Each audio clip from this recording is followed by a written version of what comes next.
Hey everyone, and welcome back to The Perspective. I'm your host, Ethan Micheal, and alongside me is Thomas Westbrook, aka Holy Kool-Aid. Thomas, how you doing today? I'm doing fantastic. How are you? I'm doing good. I'm really excited to be tackling paranormal claims with you because last time you were on the show, you hosted with Brian. So I am excited to be your co-host. And you're just really good. You have a great understanding of how to tackle these claims, and you do it in a respectful and responsible way. So I'm pretty excited. Hopefully. Before we get to our callers, how have things been going on? What do you have, what do you have going on? Well, so it's COVID, so I'm obviously not traveling and doing conferences and stuff right now. But I have been working on Holy Kool-Aid, specifically focusing on my Nothing Fails Like Bible History series, where I look at historical claims about, things like the Exodus, or did Joshua invade, the land of Canaan and set up this massive big kingdom in Israel, or is there any historical validity to that stuff? And I've just been kind of tearing it apart. And as I'm doing it, I'm sort of relearning history based off of what the historical expert consensus is based off of archaeological finds, rather than just what I was taught straight out of the Bible as a kid. And I'm trying to figure out how much of the Bible is historical and real, because not all of it is ahistorical, and how much of it is not. So I'm doing that series, and then I'm also taking on right now a guy named Ron Wyatt, but that's blowing up into this massive balloon project. So it might be a little while before that. By the way, Ron Wyatt, for anyone curious, is the guy who claimed that he found Noah's Ark and the Tower of Babel and Sodom and Gomorrah and a chariot wheel in the Red Sea and all this, the Ark of the Covenant, the Ten Commandments, Goliath's sword. This guy, he wasn't even an archaeologist, but he was led by the Spirit, allegedly, and people bought it just completely whole cloth. And so now it's 20 years after his death, and yet people are still sharing this stuff all over YouTube and claiming that this guy found all of these things. And so I don't see a good response to him, and that's what I'm crafting. So essentially his claims have gone unchecked, and not entirely unchecked. There's some, in fact, even Christian organizations, even young Earth creationist organizations like Answers in Genesis, took a look into his claims because they really wanted to prop them up, because it would have been gold for them. But they looked at it and they're like, they found too many red flags even for them. And so they put out a response to it. However, Kent Hovind just completely gobbled it up, and it actually led to a rift between Answers in Genesis and Kent Hovind's ministry. Oh, wow. Cool. Yeah, you can actually find online, there's responses back and forth between the two of them. Cool. I'll have to check that out. You ready to jump into callers? Absolutely. Let's do this. I'm excited. For those who don't know, we tackle paranormal and supernatural claims, conspiracy theories, political beliefs, pretty much everything, and we try and apply a friendly skeptic's lens to it. So if you're interested in calling, if you have a claim you'd like to discuss, the number is at the bottom of the screen, 951-364-2430. But let's get our first caller on. So we've got Terry, and it looks like from Florida, the family saw a UFO in the neighbor's backyard. Terry, how are you doing? I'm wonderful. How are you tonight? Doing well. Could you tell us a little bit about this? Sure. I was a young kid. My mother was still alive at the time. My father was a police officer, so he worked different shifts. I was working the night shift, so he was sleeping. It was about 9 o'clock at night. We heard what you would imagine, if you can imagine what light would sound like going over the house. My mother, my sister, and I all were a little bit alarmed. My dad actually woke up out of his sleep in his room, came out with his gun in hand, and we all went out into the backyard to see what was going on. As we walked out in the backyard, we had a fairly large backyard. Our neighbor's backyard, they left half of it to overgrow, so they had a wood trail to go through. So as we were heading out into the backyard, over their part of the field was a huge flying saucer that had every single light that you can imagine on the outside of it, just tracing it and just circling it, and all the colors were changing. And this was huge. This was about a football-sized field. We all stood there. We all looked at it. We didn't really say anything. I don't remember us even talking during that time frame. Okay. Shortly after that, that the UFO just shot away without a sound. I mean, it was gone as quickly as you can ever imagine. That night, I had my nose started bleeding, and they had to actually take me to the emergency room and have them cauterize my nose shut. So we did that, and then we came back home. Nobody ever talked about it. We didn't talk about it for years and years and years. And then I had an impacted wisdom tooth, so they had to do a head scan. And when they did the scan, they noticed that there were 2 wires that were at the very, very back side of my jaw, very, very deep in my jaw. And the doctor had asked when I had my jaw broke, and I told him I never had my jaw broke. And he sat there and said, no, you've got 2 wires back there. I said, no, I'm promising you, I've never had my jaw broke. So when he did the surgery to remove the tooth on the right side of my jaw, he dug into the gum and went back. And when he pulled it out, there was about a 1-inch metal bar, like almost like a wire bar, but in the center of it was like a little ball. And when the doctor pulled it out, like, I felt different. It was a weird experience. And when he showed it to me, I just looked at it, and he was like, so how do you explain this? And I at that time I was kind of, drugged with the anesthetics and everything, the anesthesia. So I didn't really, put 2 and 2 together. So then years later, it went back, and I was living in South Florida still, and I was walking our dogs. And as we're coming back home, we saw it almost looked like a ball of fire, but just like a perfectly round ball of fire just floating in the sky, slowly coming down. And so we're watching that as we're walking our dogs. And as we come around the corner to where our house was at, I see my neighbor, who's 2 doors down, is standing outside in the middle of the street, looking up at the same thing that we're looking up at. So my partner at the time runs into the house to go get a camera. And as he goes in, that thing comes literally just above the telephone pole, and it's just sitting there for a half a second, and then again it just took off like a bat out of hell, and was gone before you can even understand how quickly it left. So let's talk about the first claim. How many other people saw this object in the air? Well, there was my father, my mother, my sister, myself, that were definitely there that saw it. So you said that you never talked about it after that. How do you know that they saw it and that they saw the same thing that you saw? No, we for about 4 years after my mother passed away, it was just like that night when it happened. Nobody ever talked about it. We didn't talk about what we saw. Like it was just quiet. You know what I mean? Like my father was a police officer, so he didn't want to. That was something that was like, faux pas. You don't talk about it, especially back then. I mean, keep in mind, this was back in 1980 something or other when the first, incidents occurred. Okay. So then years later, I talked with my dad to verify the story, because, I saw a show on Unsolved Mysteries that somebody drew the literal spaceship that I saw. So I ran over to my father's house and I was like, okay, explain this. And then he remembered it. So then he confirmed it all. Have you ruled out the possibility that it was, a drone, or perhaps, a military vessel of some kind?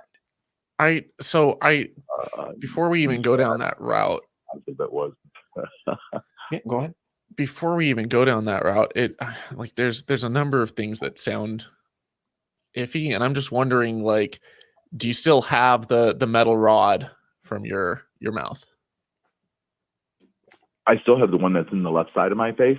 I do have that one in there. The Broward County Hospital was the one that took the bar out, so I'm sure that they still have it, because he was very, very curious about it. I'm sure I can actually get it and call them and find out and verify it for sure. Yes. Okay. Or I can just cut my face open and get the other one out. Well, don't cut your face open. I'm definitely not recommending that. I won't do that. But I mean, I would love to actually see that. Sorry, Thomas. I mean, I would love to have it get submitted to a lab and analyzed and see the doctor's reports and see if it's anything abnormal or if it's just a metal rod. Like it sounds to me like I've how do I say this in the most caring kind way, is that like this is an event from 1980, and you were a kid at the time. And obviously we're hearing this secondhand from you. So there's that extra layer of, the game of telephone where it's like, I want to believe you, but there's a lot of reasons here for me to be skeptical. And I'm sure you understand that calling into the show that like, it's a pretty substantial claim and extraordinary claims require extraordinary evidence. So like, I believe that you remember something and you possibly even saw something. And the reason that I make that distinction is because in the 1990s, there was actually a number of studies that were performed by a doctor named Elizabeth Loftus that found that completely normal, mentally sane people are very, very capable of having false memories and having memories even implanted. And there was follow-up work by a doctor named Julia Shaw that looked at how the brain works and how memories work and how people can form these false memories.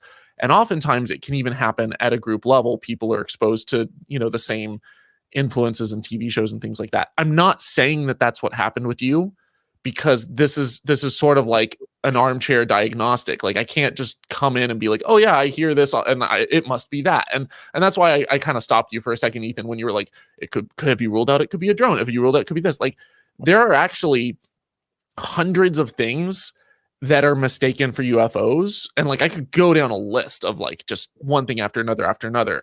But before we start doing that, like, I want to say just from hearing it, like if I hope you'll forgive me for being skeptical of the claim simply based off of a secondhand account from the 1980s. Right. I mean, that's kind of, that's you're entitled to your opinion. That changed my life as a child. What I saw changed my fundamental belief that I was born and raised Catholic, and I was told that was never something that was ever going to exist. Okay. And since that time, I've researched all kinds of ancient megalithic structures. My entire fundamental religion's beliefs have fundamentally changed because of that. So that wouldn't have been a plane or a drone, because believe it or not, my company owns many drones, and that's what I do for a living. So I know what things look like when they're flying in the air, and I know what I saw, and I know what was and what still is in my body, that I'm willing to go back to the doctors and they can pull it out and verify it. There's something in there that's foreign. I never broke my jaw. It was never put there by anybody throughout our entire childhood. This was something that happened. There were, having my nose cauterized or shut that night at that actual hospital, and the night that it happened. There's it's not just hearsay. These are events that actually happened. Right. A drone won't make my nose bleed so badly that it won't stop. And I never in my life had that happen prior to then or ever since then. So, that's just kind of, well, so I think assuming that you did see something, and I'm not entirely ready to even grant that, but for the sake of discussion, let's say that there was like a big thing that was flying overhead, and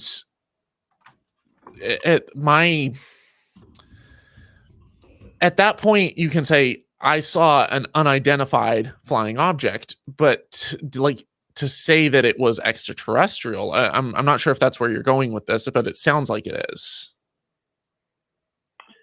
It wasn't. I mean, it was a UFO. It was a saucer. It was a huge football-sized saucer.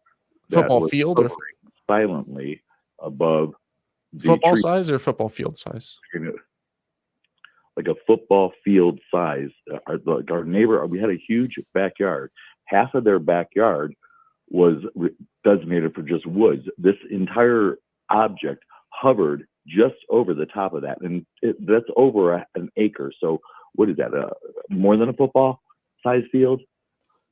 I wish I knew that. I don't. So I guess to piggyback off what Thomas said is, have you ruled out the possibility of other explanations? Like, what got you from saying, hey, this is something flying in the air, to this is aliens? Can you draw like how you got from point A to point B on that one? Because it was something that at the time was physically impossible, and today is still physically impossible. When, you know, from both of those, you know, from the first one that I saw that was an actual flying saucer leaving from our, you know, hovering just above the treetops over our neighbor's backyard and rocketing out of sight so quietly and so quickly, nothing on this planet does that. And it's remarkable that people still think that we're alone and that we weren't their doing of nature. Well, So, you know, I mean, you know Their why, presentation here. you know why we don't, like why the scientific community is still hesitant to say that there's any life on other planets or that there's any life in other solar systems, is because we haven't found it. We haven't observed it. We don't have a body. We've never found an actual alien body or an alien corpse. And all of the sightings that we've seen of unidentified objects have just been that. They've been unidentified.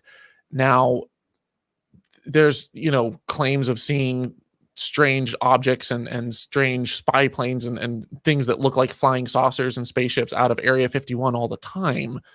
That is exactly where you would expect to see them if you have a government spending billions and billions of dollars on research. When I hear that you were 5 years old, I mean, there's things that I remember from when I was 5 that are completely not how they went down or not how they occurred. But I have, what?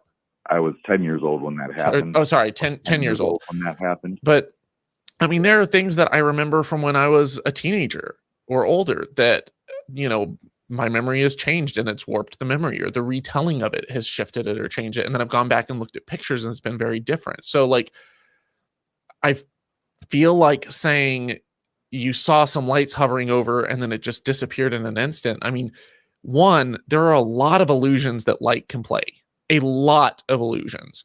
And just to give you a couple of examples off the top of my head, I was doing some research on things that are commonly mistaken for UFOs a while back. And like, and I'm not saying that all of these fit your story, but like there are people all the time who will say like, oh yeah, I saw things flying in a smart pattern and interacting with each other, small objects. And it turns out that it's light is reflecting off of birds. There's people that see Venus and it looks like it's moving, but it's just that the planet is the brightest and oftentimes only star in the sky with light pollution. And so with the absence of other stars or objects around it to give a reference point for motion, it appears that it's moving when it's not. There's people who skydived. The way to describe that would be to the fact that you weren't there, you didn't see it with your eyes, and look at it through that way and see what I saw. You're going off of my story, yes, Yeah, but of course. you know, Yeah. So no, but where I remember pretty much everything from my childhood all the way up. I'm very, very intelligent.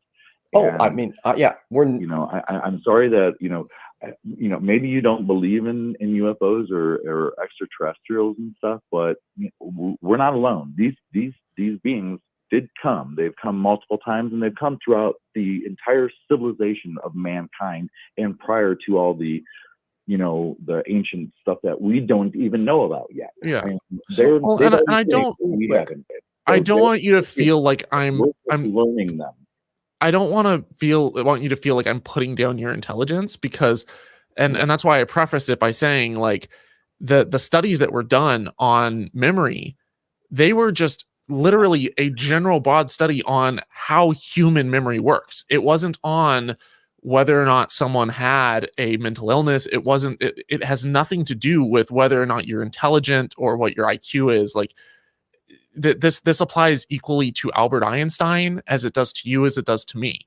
And so when I say that the human memory is incredibly flawed and changes, it's like we think that our memory functions like photographs, but it doesn't, like not even remotely. There are people in prison right now serving life sentences who were put there by eyewitness testimony by people who swear that they saw them do the thing and that they remember it exactly how it happened, only for that person to be exonerated later with DNA evidence. And that there's a whole organization called the Innocence Project that is doing that in case after case after case. And so I guess what I'm trying to say is, like, I'm not saying this as an insult to you. I'm saying this as, like, I would be very cautious of specific memories I had as a kid, especially if then I find out that, oh, hey, at the time I was 10, I was under either some sort of stress or some sort of incident that caused my nose to bleed. That raises an even bigger red flag for me then. Not because I think that that's evidence of aliens, but because I think that that's evidence of either some kind of head trauma or some type of bleeding potentially in the brain or something that caused your nose to bleed. It's like, that makes me even more suspicious of, you know, what I would have seen on that night when my brain was in that kind of a condition. So, Terry, if I could, to And kind of why would- piggyback so off what why Thomas would- said. okay, explain So- this. sorry, one second, Why Terry. would, if I had hey, a Terry, one bloody second. nose that Terry? exact same night? Terry, can you give me 1 second, please? Sure. So just to kind of piggyback off of what Thomas said. Now, this may make me not the best skeptic, but I would say, in my opinion, there is most likely alien life out there. The universe is too friggin' huge. There's too many habitable planets for me not to think there is some type of alien life out there. I guess where I question it is whether that alien life is intelligent enough and has the technology to reach us. But also, to kind of go off what he said with the memory. After my brother passed, I formed some memories. And it wasn't until about 4 years later, 5 years maybe even, where I was talking to my mother about those memories. And she's like, well, one of the things I said, she's like, that's not accurate. I'm like, yes, it was. I'm like, I remember this. I remember. She's like, no, that's not what happened. And she had to walk back one of the memories I had formed from this traumatic event that wasn't accurate. So, and I, you know, like you, I wasn't even aware that my memory, like that I screwed up my memory. It was just, in my opinion, due to the traumatic event I endured. And therefore, I essentially, I don't want to say created, but I don't even know the best way to word this. Like, my brain manipulated a memory in my head. So I viewed something that happened in a very different light. And I think that's, correct me if I'm wrong, Thomas, but kind of the point you were trying to make is how unreliable memory can be at times. Yeah, and not just that, but like, it could very well be that what you saw was actually a flying object, and an unidentified flying object, and what you saw and what you remember could be two things that are based off of the same event and yet are still very sporadic. And that can be the case without any appeal to, you know, drug use or mental illness or mental instability or anything. You could be perfectly normal, sane, healthy, incredibly intelligent, and still have a memory of an event that actually happened where the memory has been altered in some way, shape, or form. So when I hear that there was an object flying in the sky that was the size of a football field, that was covered in lights and then took off pretty much at the speed of light, I hear that. I'm like, you know what? There probably was some sort of object that you saw. I'll grant you that. And, people have been seeing flying objects in the sky pretty much starting around the time that we started sending airplanes and blimps up in the sky. People have been seeing what they claimed were aliens pretty much since the public was, had these thoughts of, Roswell, and then the movie industry. And on all the cave rocks. What? And all the it's written all over from all the centuries, on all the cave rocks, on all the megalithic structures. Like, they have always been there. They're still here. People just don't want to realize it's probably them watching us 24/7. That's actually, I would really hold your feet to the fire on that. I would recommend, if and we can go for specific instances, but I'll give you one really big one that I'll see. The Ancient Aliens proponents bring up a lot, and that is in ancient Egypt, you'll see Akhenaten, and they'll point to, you know, his, I believe it's Akhenaten, in his long elongated head, and they'll say, look, he was an alien. And they'll point to, you know, the sunbeams coming down. They're like, look, that's a UFO. And yet there isn't a single Egyptologist who will actually go with that narrative, because like they know the context, they know the other archaeological finds, they know that there is extensive writing about this guy and his worship of the sun, and they know the symbolism of what that type of drawing represented and what those objects were specifically meant to represent.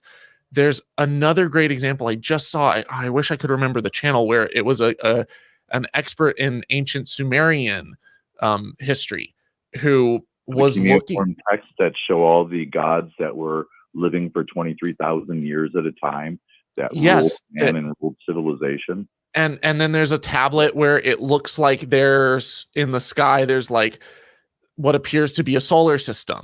And they're like, see, they knew, they had special knowledge that the earth wasn't flat and that there were planets orbiting around the sun.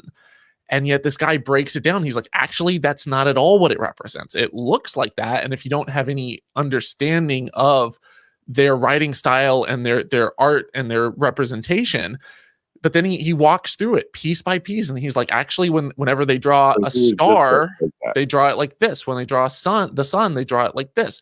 These 5 things represented, you know, the specific lights that they would see in the sky. And there was nothing there on that tablet that couldn't be explained by just regular, ordinary people in the Bronze Age looking up at the sky with the naked eye. And on top of that, we actually have writings and texts that indicate that they did believe that the earth was flat and didn't have special knowledge. So like, you really have to look at the context with this and go to the experts, not to the people who are speculating based off of images. The experts. Yeah, people should go to the experts, not just following, you know, people that don't know what they're talking about, because there are experts in this world that have now gone into where you're talking about in Egypt and are finding, you know, things that are proving the DNA strains are not of this earth, and they are. Those aren't experts. Those aren't experts, though. Like those are the ancient aliens people and the people on, you know, the History Channel and stuff who are going in. No. And so this is a documentary that was on.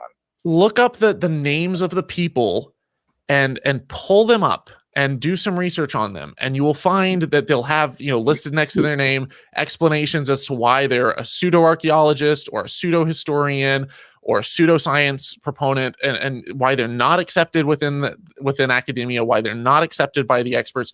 And it's not just that it's this secret society that's trying to hide information. It's because there are people who dedicate decades of their life really going boots on the ground and learning the methods for how we know the things that we know, and using the tools of archaeology and understanding the historical method of how to analyze text.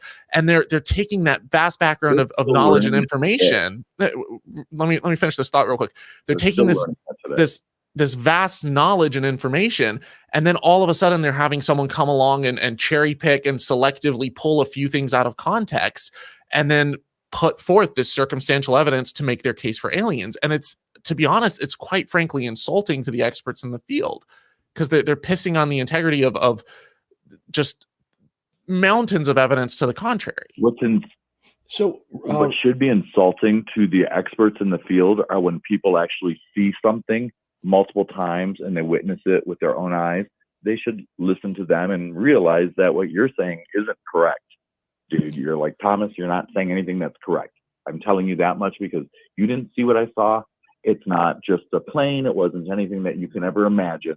So you're talking about stuff that you don't know about. So you didn't see what I saw, so you can't tell me what I saw. I never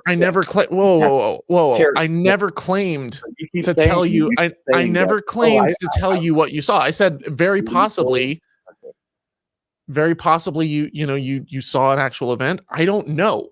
I wasn't there. I gave you reasons why I'm skeptical, and I gave you reasons why I think that everyone else should be skeptical, because I see instances like this all the time. This is what I do for a living, is I But what makes me investigate. more skeptical is listening to somebody like you talking when you're talking about stuff that you don't know what you're talking about. You're saying that people are experts. Who are the experts you're listening to? That's what I would like to know, because you say, oh, it's just the people that you listen to. So it's what? Who? I don't. I mean, think, I can give you names. All them. Like, is that who you listen to? So Terry, real quick, I mean, I can give you names. I can give you, Dr. Zahi Hawass, Manfred Bitak. I can give you people like Israel Finkelstein, and like there's a whole list of experts in the field of archaeology and history that will straight up take these documents and they will tear them apart. Go into any department. Go to the University of Chicago right now and go, and the Roman Catholic religion did what, and go talk to an Egyptologist. There are very reputable, incredibly intelligent people, and present one of these pieces of information to them and say, what do you think about this? And hear them out. Don't just have them tell you you're wrong. Ask them why. Why is this not, why is there reason to believe that this isn't aliens? And I promise you, like, if you take the time and you sit down and you ask them, and you show them the evidence, and you say, hey, I want to know the bigger context. Why do you believe the things that you do? I promise you that they will walk you through it and give you a satisfactory answer. Well, assuming that they have the time to, they will give you a satisfactory answer and show you the methodology as to how they got there. And that's what's important. Is I can do the same thing. So real quick, Terry, I'm going to give you the last. I'm going to give you the last word in just one moment, because we do have to wrap up and go to the next caller. But I do just want to kind of bridge a communication gap here. Myself or Thomas are definitely like not saying, hey, you're wrong. Hey, you didn't see anything.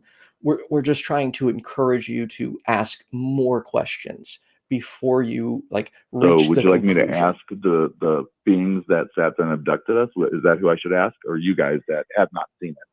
That what makes more sense to me? Talking to people that have seen it, or talking to people that have no clue of it? What would you believe, dude? I know, I get what you're saying, but as we kind of said earlier, witness testimony isn't always reliable. Again, otherwise there wouldn't be innocent people that have been or are on death row based on somebody else's word. So I agree. Yeah. I think we're both trying to say is not saying you're wrong, just ask more questions. But we got to wrap it up. So in 15 seconds or less, I'll give you the last word, Terry. Well, we've never been alone, people. It's ridiculous for anybody to think that we've ever been alone.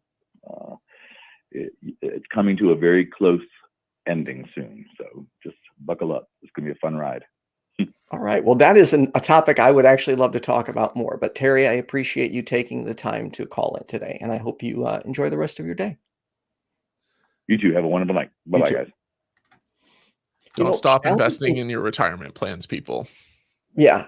Challenging people's beliefs can be difficult. And I'm finding it can be so difficult to at times have these conversations, and they can go off the rails by, just wording something incorrectly. Next thing you know, you're going at each other. And I try and avoid that. See, but there's a real danger to this. There's a real danger to this way of thinking. And it's the same danger that happened when you had, what was the guy, Pastor Harold Camping, that claimed that the world was ending and that, Jesus was coming back, and he gave specific dates, and he failed like 5 times in a row and over the course of a few decades. And there was a woman who was terrified about the world is ending. And so in order to save herself the horrors of the end times, she slit her own throat and the throats of her children. And it's it's incredibly harmful. So for him to just be like, hey, it's all coming to an end really soon, the end is near. I'm like, yeah, the end was near for the Heaven's Gate cult, who thought that there was a UFO hiding behind this, behind the Hale-Bopp comet. And the end was near for the Art Bell radio show that promoted that BS idea. And as a result of that, the Heaven's Gate cult went and committed the largest mass suicide on American soil, thinking that they would ride this UFO all the way to, new bodies and be reincarnated. And so it's like, I understand that there are reasons why people believe things. There are things that people see, and there are things that people see that are very convincing and seem like they're potentially an alien extraterrestrial spaceship. But if you don't have an identification, it's unidentified. So to claim that it's extraterrestrial based off of the memory of your 10-year-old self, and then to go and find these pseudoscientific ancient aliens people and their hypotheses, I'm just like, that's a stretch. There's huge reason to be skeptical and doubtful, because there's a lot of things that have been debunked and shown to be hoaxes, and we don't have positive evidence. We just have a lack of evidence and eyewitness testimony, which is not convincing to me. Right. And I think, the biggest thing is that I've learned from becoming a skeptic is to try to avoid jumping to conclusions when you don't have enough information. So let's say you do see something. Okay, you saw something, but we don't necessarily know that what you saw is aliens or something else. So I think more information is needed before we can say that he indeed saw some type of alien vessel. Okay, cool. Let's get to our next caller. We've got John and wants to discuss the source of consciousness. John, you're on with Thomas and Ethan. How are you? Can you hear? Hi. Hey, how are you? Hello? John, I'm just going to premise this by saying if you want me to solve the hard problem of consciousness, you're going to be disappointed. I can't help you. It's okay. I just got a message in my inbox asking me if I want to join, so I thought I would talk Nice. about idealism and how reality is mental, but I don't think that's appropriate for your show. Did you say idealism? Yeah, idealism versus materialism, where the mind is actually tethered to reality. But I don't know what your show is about. I just got a message and I thought I'd stay on and. So I know what I think of when I hear idealism, but I want to make sure I'm on the same page as you. When I hear idealism, I think of people who, instead of saying that the mind is a construct purely of the brain and that everything is natural and physical, they'll say that the ideas and the thoughts are sort of, how do I put this? Like the universe is sort of spawned and created out of consciousness or out of ideas. Is that sort of close to it, or or am I way off the mark? You're close, but I have my own way of saying it. Okay. Reality is tethered to mind, or it's tethered to consciousness, where, if you wake up from a dream, the dream disappears. It kind of knocks on the door of solipsism, but that's unverifiable. But I've had some visions myself where I feel as if consciousness is fundamental to reality, and where the physical reality is actually dependent on the mind. I wrote a long manuscript on it, but is that appropriate for your show? Yeah, it sounds like a supernatural claim to me. I mean, it is, but to be honest with you, Thomas, idealism versus materialism, I don't know how well I'm going to be able to contribute to that conversation. But Thomas, we can open up the can of worms. I'm rolling up my sleeves. Yeah, let's open up the can of worms then. Okay, then. I don't know how far you want to go, but how does the brain produce consciousness, which is a claim of materialism? Well, here's, rather than how, I think the question is, does it? Okay. Right? Because for example, I could look at a magnet, right? And I could put a magnet next to a piece of metal, and I could demonstrate that the metal is attracted to the magnet and it pulls it across the table. And you could ask me, how does it do that? And without a proper understanding of physics, I'm at a loss. I can't tell you exactly what's going on at, what physical forces are taking place if I don't have that understanding. But that doesn't mean that I can't demonstrate that the magnet is what's pulling the metal across the table, and that I can't repeat it and replicate it, and that I can't show you that in the absence of the magnet that the metal isn't pulled. Does that make sense? So you don't know how the brain makes consciousness, but you think it does. Well, so the brain is incredibly complicated. There's a whole chemical soup up here that's, firing off signals at an insane rate. And we don't necessarily understand all the inner workings of how consciousness comes about. But we do know that there are gradients of consciousness, that we know that it's pretty obvious that a rock doesn't have consciousness, or at least it doesn't react or respond in any way, shape, or form. It's not made of organic material. It doesn't, you can prod it or poke it, and there's no activity that's going on. And then we can see that gradient all the way up to, higher level thought in humans that are self-aware. And we can see what level different animals and stuff have through various tests. So, and that's all linked to the parts and regions of the brain that exist in the animals at various points. So that to me is very convincing. The fact that a lizard may only have kind of a, reflexive, kind of reptilian style brain and responses, whereas like a dog is able to have more emotional responses and memory and higher, like things that a lizard can't do with its brain, a dog can, and you can see which parts of the brain are and aren't missing. And then you can actually open up the brain and you can start seeing what happens when certain areas of the brain are damaged or removed, or even without opening it up, you can look at an fMRI scanner and you can see when you impair certain parts of the brain, are those functions lost? When you're punched in the face, you're punched in the head, you lose consciousness. That tells me that you need this brain in order to have consciousness, and without it, you don't have it. So in order to argue against that, you're going against the entire field of neuroscience and anatomy and medicine. So it's not so much a matter of how the brain produces consciousness, but we know that it produces consciousness. Okay.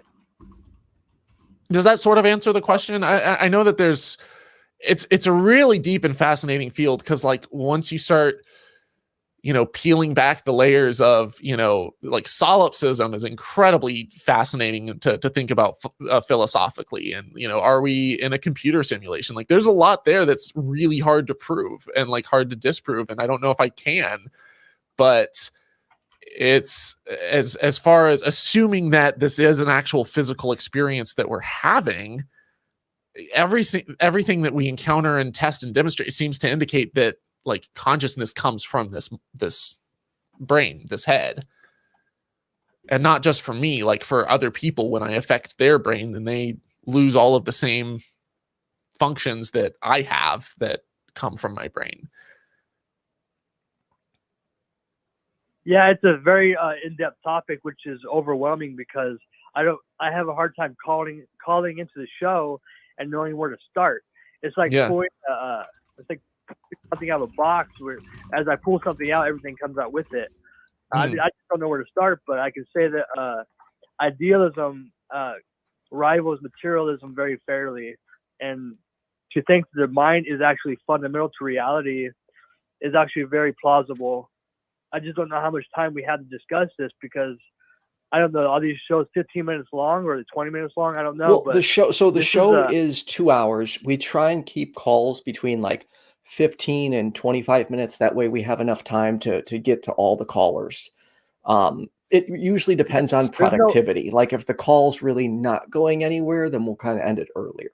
But as long as it's a productive and friendly conversation, we try and keep it going. And when you said it, when you asked if it's right for the show, for the most part, we'll tackle pretty much, any claim that comes in, whether it be supernatural, paranormal, conspiracy theory, souls, ghosts, God, even political claims. And we just try and apply a skeptic's lens to it. I genuinely prefer people that we disagree with to call in, because people who agree with us, that call doesn't really, nobody's going to learn. People won't learn as much from two people agreeing, whereas I think they'll learn more from two people disagreeing. Although just because like one person may be better at arguing or debating, that doesn't mean that they're right. So I very well, like I could be terrible at debating and arguing and still be right, or I could be great at arguing and debating and I could still be wrong. So And that's people also should with, like go out and research the things that we're saying, but don't just research it from like sketchy sources. Like go and find, you know, experts who've been doing this for a long time, who know the ins and outs of the field. So are you thinking, John, that there is something, I guess, taking place outside of the mind, like some type of connection to the supernatural? Is that where you're going? I would say that the consciousness is supernatural by definition of the supernatural, being that it's not testable by science or naturalism. But this is a topic that could take hours to talk about. We're trying to unpack it in like 10 minutes, 15 minutes. I don't think I can do that in 15 minutes. Can I take a crack at it by asking some questions? Oh, yeah. So my first question is, like, what do you mean by supernatural? Because if it interacts with the natural world in any way, shape, or form, that word sort of becomes nonsensical. Well, when I looked at the definition of supernatural, it means something that is beyond nature. It's beyond materialism. But that can only mean because maybe, you know, science hasn't discovered it yet. So maybe there is an explanation scientifically, but we just haven't found it yet. Or you could say supernatural means that it really is outside of science, and like a three-dimensional thing or four-dimensional thing exists outside of the three-dimensional world, which I would consider consciousness to be a fourth-dimensional entity. But if it interacts in any way with the natural world, in this case, you're saying that somehow consciousness, or are you saying that consciousness exists outside of us and it's like pulling the strings like a puppet? Okay, yeah, that's one thing to talk about. But I say it doesn't necessarily have to be making the moves or controlling things. As more of it's watching the material world go by. Like when I watch a movie or play a video game, I am not that video game character. I exist beyond the video game, but I'm experiencing the video game. I'm embodied in it when I'm playing. When you see the screenshot on the TV screen from between the avatar's eyes, you might be able to be entranced in it and think that the video game is real, but really you exist beyond it. Okay, so you're specifically talking about your consciousness. You're not talking about like a global connected consciousness or a deity's consciousness? Well, I can argue all consciousness is from the same source, but I cannot verify if you have consciousness or not. That's kind of where solipsism comes in. Solipsism says, hey, you can't verify other people have consciousness, but maybe they do. Well, that's tricky too, because it's sort of like, do I see the same color yellow that you see? It's like there's no way for me to prove that. Like but as far as, sorry, you cut out. No, it's okay. So as far as consciousness, let's take first your consciousness, because that's one thing that, like, at least you are pretty confident that your own consciousness exists, as I'm pretty confident that my own consciousness exists. And that's the kind of the basis of Descartes' cogito ergo sum. Like, I think, therefore I am. It's like, that's the one thing I can kind of start with, is I'm experiencing something. There's some sort of thing going on. Therefore, there's probably something existing in order to experience that. So if you take your consciousness first, because you said you can't really prove if other people have consciousness, and you're not necessarily sure about God, or at least we can save that for another time due to time constraints, if that's okay. Unless you want to go with God. Oh, sorry. Then is it okay if we start with your consciousness specifically, and we can kind of see if we can get somewhere with that and explore that? Yes, my consciousness is the only thing I could confirm, really, and my conscious experience.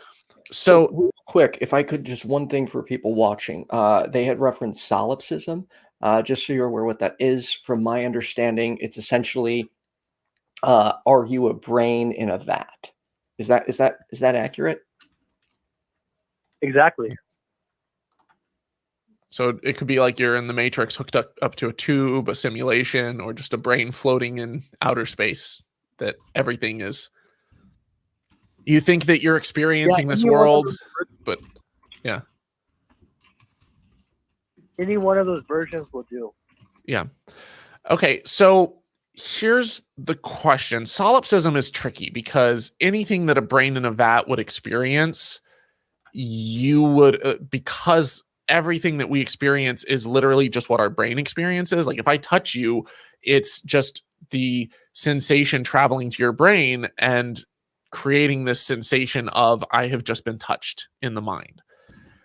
My question is, it's really hard to completely disprove the simulation theory, but as far as whether or not, assuming that this is an actual physical natural world, to say that there's consciousness that's somehow outside of that that's interacting with it, my question would be, does that consciousness that's outside of it, does it have memory? Does it have agency? At what point, if it's interacting with your mind and if it's causing you to make decisions and do things and it's actually physically altering your brain, then, because your brain actually is physically altered when you make choices, there are chemical signals that are being sent and there are neurons that are wiring themselves in specific ways and forming memories. That's a physical thing that's happening in your mind. So if there's a physical thing that's happening in your mind that's triggered by some external supernatural or non-natural consciousness, by definition, that supernatural thing wouldn't be supernatural because it's not outside of the natural world if it's engaging with the natural world. And as soon as you start making claims to that nature, that it interacts with the natural world, you can test it. Because even if you can't actually get a cup full of some consciousness substrate or have some actual physical quantity of, that you deem consciousness, even if that may not be measurable, the effects that it would have on the world would be natural effects. And so even if we don't necessarily have the tools in physics to detect this consciousness substrate, the effects that it has would be testable. We would be able to see, what it's actually doing at a physical level. And right now there's no indication of that. Hi. I'm here. But yeah, no, I'm just kind of curious your thoughts on it. And yeah, sure. So idealism, it doesn't deny the physical world. It acknowledges it's there. It acknowledges that there are brains. It acknowledges there's fMRIs. It acknowledges a coma, sleep, death, reincarnation, or whatever. In idealism, the consciousness is just watching the material world go by like a movie. So when you sit down at a movie theater, you watch a movie, maybe you're embodied in one of the characters and you believe that you are that character, that you become entranced by the material world. You think it's real, but it's really imaginary. So yes, idealism does account for the material world. Wait, you said it sees it more as you said it's real, but it's imaginary. But then you said that it's like, how is that? Seems like a contradiction to me. Okay, so it's real imagination. So essentially in idealism, we're souls, which is the soul is the same thing as consciousness, and it's hallucinating an 80-year-old life. And the reason why we come to this conclusion is because when we compare materialism and idealism, which could take all night to talk about, but we're going to cut it short. Idealism stands up to materialism pretty well. As I have a Facebook page where I take all my notes on. And if we understand idealism, we see the material world is just a movie for consciousness to pacify itself. When you say it's just a movie, it sounds like you're getting more into like free will and how we're more passive observers. But I kind of don't want to stray too far from specifically the idealism side of it, of is consciousness a construct of the mind, or is it this external factor that's interacting? Because I I don't believe that free will is free and libertarian. I think that it's largely an illusion, and that we have will, that we have desires and things, but that it's influenced. Well, in idealism, free will is just another perception, like sight, sound, hearing, the feeling of movement. I would argue that our consciousness doesn't move. It's immovable. Your consciousness has been in the same location as it was when you were a child. The only thing that changed was what's your environment. Your environment moves around consciousness, kind of like a video game player, where the video game screen doesn't move, but the environment moves around consciousness. So free will, it's just another perception. But why does that have to be external to the physical mind for you to have this experience? Like, because I can actually grant you every single one of those things. I could say free will is an illusion, that we feel like we're in the driver's seat, but we're more in the passenger seat, and that we're going through and experiencing this life, and that we're responding to things. And it's I could grant you all of that, and still, you haven't shown or demonstrated a way that we could prove that consciousness exists outside of the mind. Okay. So how we go around doing that is we compare models. I read in a book by Richard Dawkins called The Magic of Reality. And in that book, I learned that science deals with models. You have a materialism model, you have an idealism model, and you have these other models, which I don't know about. But the only models I know of is idealism and materialism. And how do I conclude which is better? Well, I unbiasedly compare arguments from materialism and idealism is neglected, so I had to do the work myself. And I find, which could take all night to explain, that idealism stands up to materialism pretty well. And the only difference between idealism and materialism is the soul. The consciousness is actually the soul, and the material world is there, but we're just watching it as spectators. I mean, yeah, you've told me a number of times now, like, what it is that you believe, but my question still stands. How do you prove that? Okay. How do you demonstrate the existence of a soul? Does it have weight?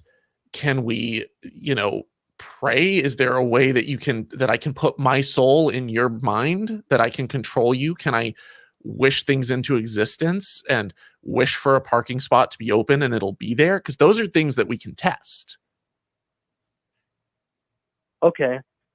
Well, the only thing I could say really while keeping it still short is that either the brain makes consciousness, or the brain produces consciousness, or B, consciousness is its own source.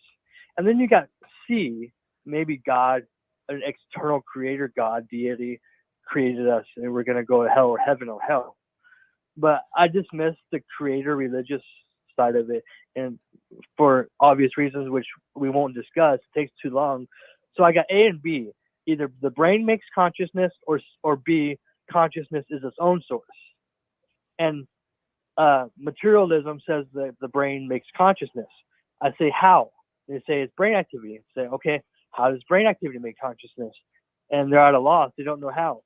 So either. Well, but that I tackled that at the very beginning of this conversation, where I said, like, just because you don't necessarily know exactly how, like, I cannot tell you how my Windows operating system is running.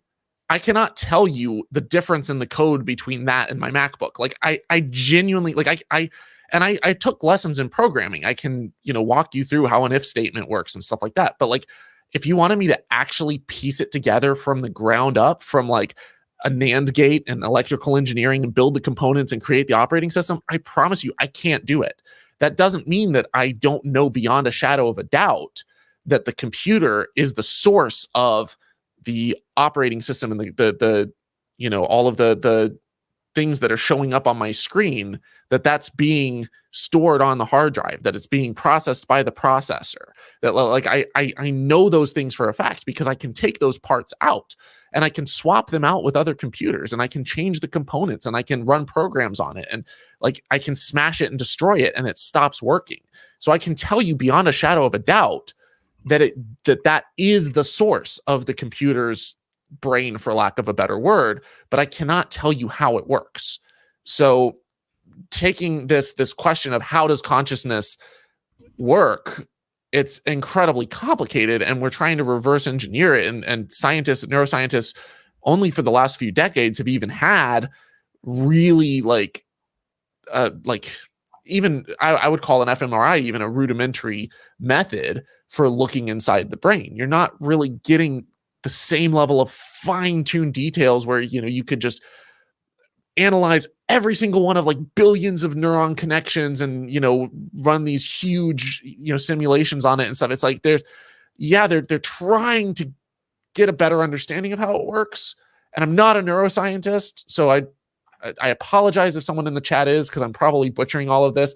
But what I do know beyond a shadow of a doubt is that we don't know exactly how consciousness comes about. But what you can't do is to come along and be like, just because we don't know, that I'm going to make this argument from ignorance that because we don't know, therefore it must be idealism, because we don't know here and we don't know here, therefore this one's equally plausible. It's like, no, that's not how it works. Just because we don't know how it works doesn't mean that we don't know that it works a particular way. Yeah, I'm not denying the materialism interpretation of consciousness. I'm not denying it at all. Maybe the brain does produce consciousness, but however, in year 2021, it doesn't have an argument or a model. There's just as much reason to investigate idealism as there is materialism. So I'm saying that idealism actually stands up to materialism pretty well without denying materialism. We know materialism could be right. It's just not right now. Well, you say that they're equally plausible, and I'm like, one of them has a lot of evidence to it. One of them, you can hook yourself up to brain scanners while you sleep and see what happens to electrical activity in the brain when you sleep. And, they're actually starting to be able to build images based off of, dreams and things like that. I don't know how far along that is, but we know that when you get punched in the face, you pass out. Like I've been knocked unconscious before. Me too. But why is that? Why is it that we get knocked unconscious? Yeah. Like what specifically happens that causes? Well, I can't tell you all the inner workings of what's going on in the brain, but I know that when this thing up here, this hunk of meat gets jostled, the lights go out. And that tells me that there's something connected to this thing up here and consciousness. Yeah, I've unfortunately been knocked out a few times. I notice a lot of times people think they have evidence for materialism, but it doesn't actually debunk idealism, because the same interpretation can happen in idealism. You could get knocked out if idealism was true. You can go under anesthesia if idealism is true. You can go to sleep and die if idealism is true. But why? If your consciousness and your awareness, because I'm assuming by consciousness we're talking about like this awareness of what's going on around us. If that's outside of the brain and outside of the body, it shouldn't really matter what happens to the body. It would still have that conscious awareness. Yeah. So if I put in a movie with my life on it from beginning to end, from the first perception to the last perception at death, if I watched a movie and I fast forward it, I would be watching that movie from outside of the movie, and I can see I'm going to sleep, I'm going in anesthesia on the movie to get my tooth pulled, all these same things. My life is pretty much a movie, and I could watch it on a TV screen, and that's pretty much what I'm trying to say is. Well, yeah, but you're also aware when you're watching a movie of like, I'm aware of the bowl of popcorn in front of me. If I stop and I think about my knee, I'm like, oh hey, my knee itches. I'm still aware of the things, people coming in and out of the room and saying things like that tells me that my consciousness is outside of the movie. It's outside of the video game, because there is this awareness that exists that's experiencing all of these things, that has sensations and stuff that are outside of what's going on in that movie. If the screen goes off, I can stop and I can look at the bevel around, the edges of the screen and look around the room. And so if you have some awareness and experience, conscious awareness of something that you feel and experience outside of your brain and your body, like, I don't have that. I don't share that with you. Yeah, I don't think the soul has a bowl of popcorn. But I mean, obviously, it's not a perfect analogy, but no, but I can say that idealism is pretty much the soul, which is eternal, is having a dream, an 80-year dream of somebody's life, and then when they die, they go back to being the soul. But whatever happens after death might be random. I'm not saying that we get immediately reincarnated, or we go into a void, or we go into blackness, or we go on some DMT psychedelic trip upon death. I don't know what happens upon death, but I can say that through logic, which I could lay out the logic, but it would take too long, that the soul is just having a dream called John Brandt, and that's my dream.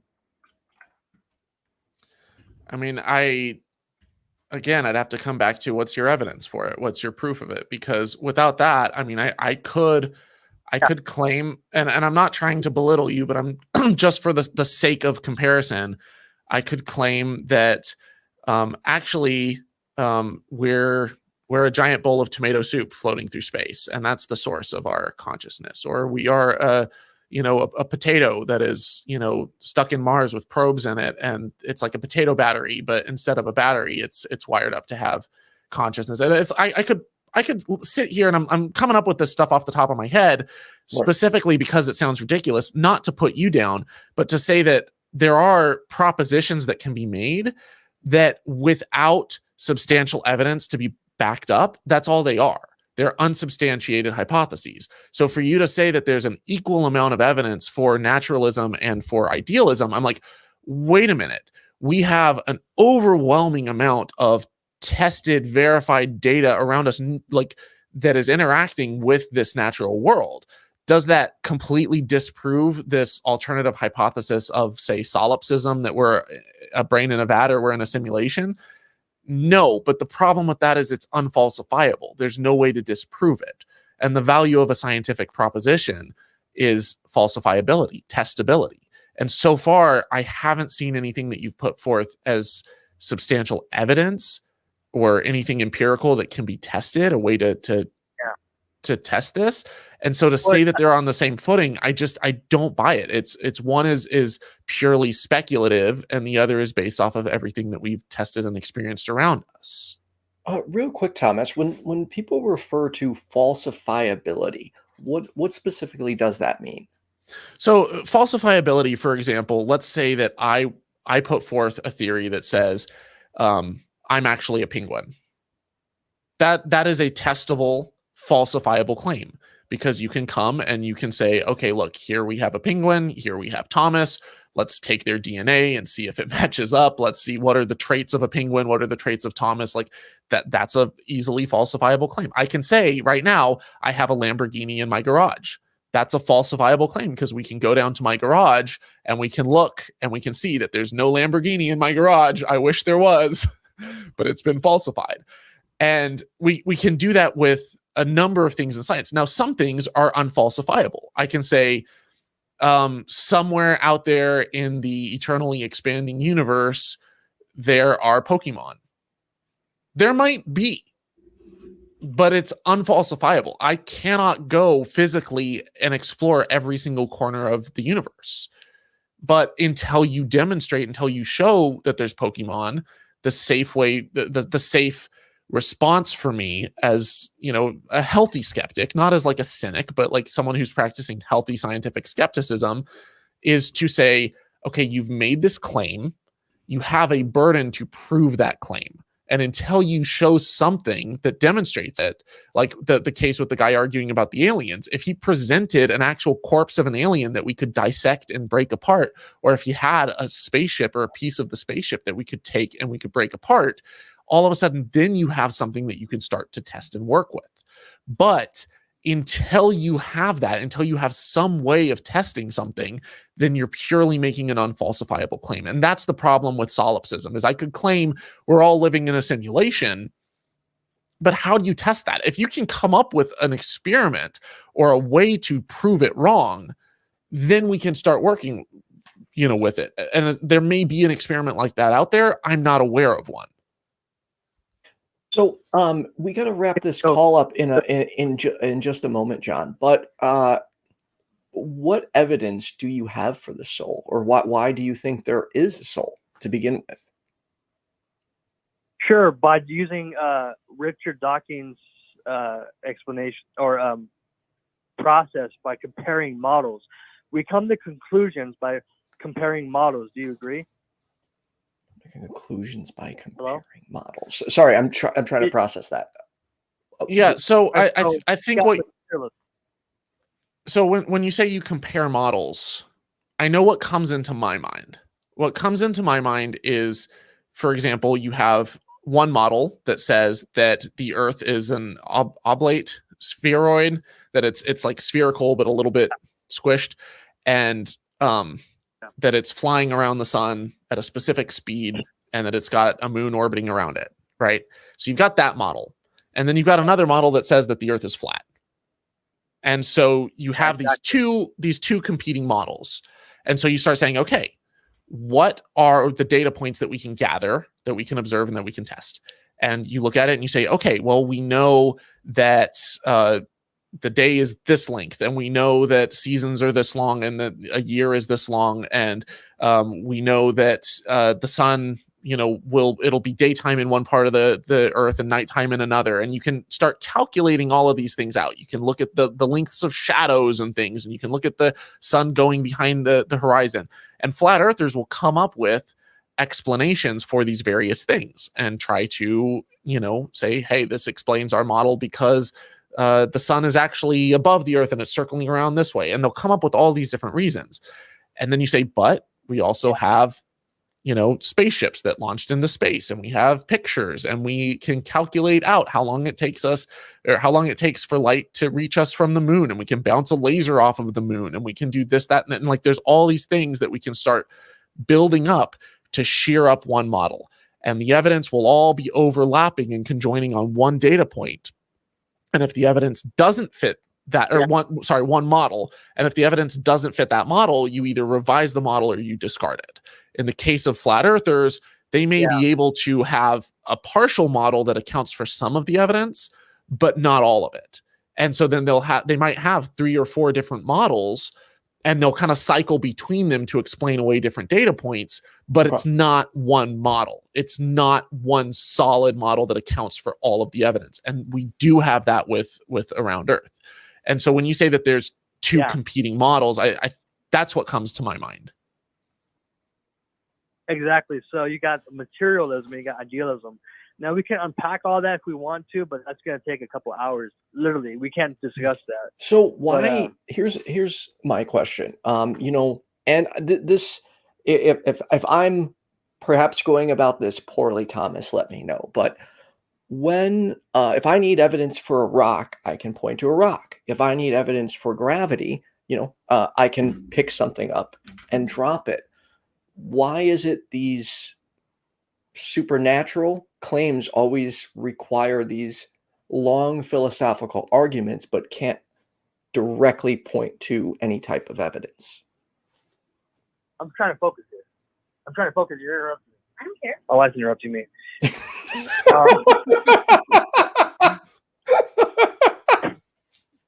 My wife's interrupting me.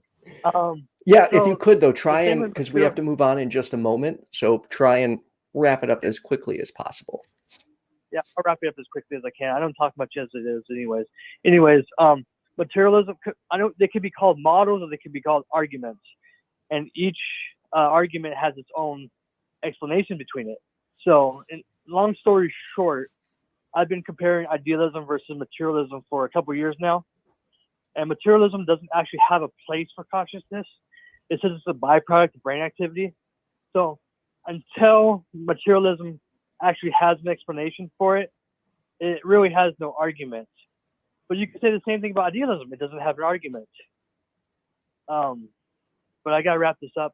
What do you mean it doesn't have a place for consciousness? Because I'm pretty sure that you can actually go through and you can damage various regions of the brain and still have consciousness. And I don't know the exact seat of consciousness. Is it someone tell me in the chat, is it the cerebellum? Is it I believe it's kind of on your brain stem where if that region of your brain gets destroyed or damaged, or, you know, if you have a virus that eats away at it, like lights out. So to say that there isn't a seed of consciousness, I think is now it very well could be that. And again, because I'm not a neuroscientist, I realize literally as I'm saying this that I'm butchering it, because you don't just have one region of the brain that is the consciousness. It's interacting with and getting signals from your brain. And there's a part of your, you know, in the occipital lobe that's processing vision. And there's two pathways from your eyes to, you know, that. And there's a lot that's going on there. And that's all creating consciousness. But we know that it happens in the brain. So to say that we don't have a place for consciousness to rest is like, we do, the brain. So materialism, it's a world, a chemically driven world. And you got abiogenesis. We evolved from a protocell. Everything is chemically driven. So why can't the human go to work, drive to work, eat dinner, and be a human without the added benefit of consciousness? If it's got brain activity, it could do everything a human could do without consciousness. It could take a shower because it's all chemicals. It's all brain activity. But we try to sneak consciousness into materialism nonchalantly. And really materialism, the natural world doesn't need consciousness in order to exist as it does now. Well, but we don't sneak it in. It comes blasting through the front door or through the wall like the Kool-Aid man. Consciousness it's unavoidable. It's a thing that we all know exists. It's a thing that we know is there. And so yes, absolutely. People, you know, biologists, evolutionary biologists trying to figure out how consciousness came about. Like it's very ever present. But we also know that there are stages of consciousness, and we see every single one of these stages emerging down the line, you know, through our evolutionary ancestry. And as organisms are less and less complex, they have less and less of these functions. So it's to say that consciousness isn't an emergent property, or to say that it's not evolving, or that there aren't gradients of consciousness or gradients of brain activity. Higher level thought, self-awareness, ability to react to stimuli, like these are all things that appear gradually. And so it's not that, again, it's not that we don't know where consciousness is seated. It's that as far as like exactly how it works, or exactly how it comes about, or recreating it in the lab, like that's the hard part. So if you could, John, in a minute or less, because we do have to get to the next caller, what is the best evidence for a soul that you could present? By comparing idealism with materialism, and I know we discussed this, but I'm going to make it short. Materialism doesn't have consciousness in it. It has humans, it has brains, it has a natural world, it has skyscrapers, but consciousness doesn't exist in materialism. Now, in idealism, consciousness is the forefront of all phenomena, all reality. It's there. It's fundamental. And that's how we account for it. We still don't know what consciousness is, but we can account for it. The key word is account. Can materialism account for consciousness? I feel like I've addressed all of that already, and I don't think that we're going anywhere. Anyways, John, I do want to thank you for taking the time to call in and speak with us. I would definitely invite you to call back. We're here every single Tuesday from 7 to, about 8:30, 9, depending on call value. Yeah. And I do really enjoy this conversation, by the way. Like if I sound a little frustrated because I don't feel like we're getting anywhere, like I actually thoroughly enjoy it. And like solipsism and like what makes you, the whole teleporter problem, the ship of Theseus, like there's so many routes that like, this is incredibly interesting to pick apart. And yeah, it's an area that's ripe for exploration. But I would caution you, and I would caution our viewers as well, to simply because there is a void in our understanding and our knowledge, to not just plug it with something that you also don't necessarily understand, or like, hey, we don't have evidence for this, we don't have a way to falsify it or prove or disprove it, but because there's a gap in our understanding, they're both equally plausible or equally viable. I would be cautious there. Right. John, Right. 15 seconds or less. Thank you I'll very give you much. the last word. Okay, I'm just saying idealism rivals materialism pretty well. And I had a great night. Thank you for the discussion. Awesome. Thanks, John. I hope you have a good Thanks day. for calling in. All right, bye. Bye. So, You have really nice callers, like for the most part. Yeah, and that's honestly, that's how I want the show to be. Like, I don't want this to turn into like us screaming or yelling at each other or Yeah. attacking. Like, to me, this is how these conversations, should go. And hopefully I wasn't too much of a dick to the UFO guy. Oh no, I don't think you were at all. Yeah, it was a really good call. But let's get to, we have got Tina. She was on hold a little while ago, calling in about an armada of UFOs and sighting of aliens. Tina, you're on with Thomas and Ethan. How are you? Good. How are you? Good. Thank you. First of all, thank you for waiting on hold so long. Really appreciate it.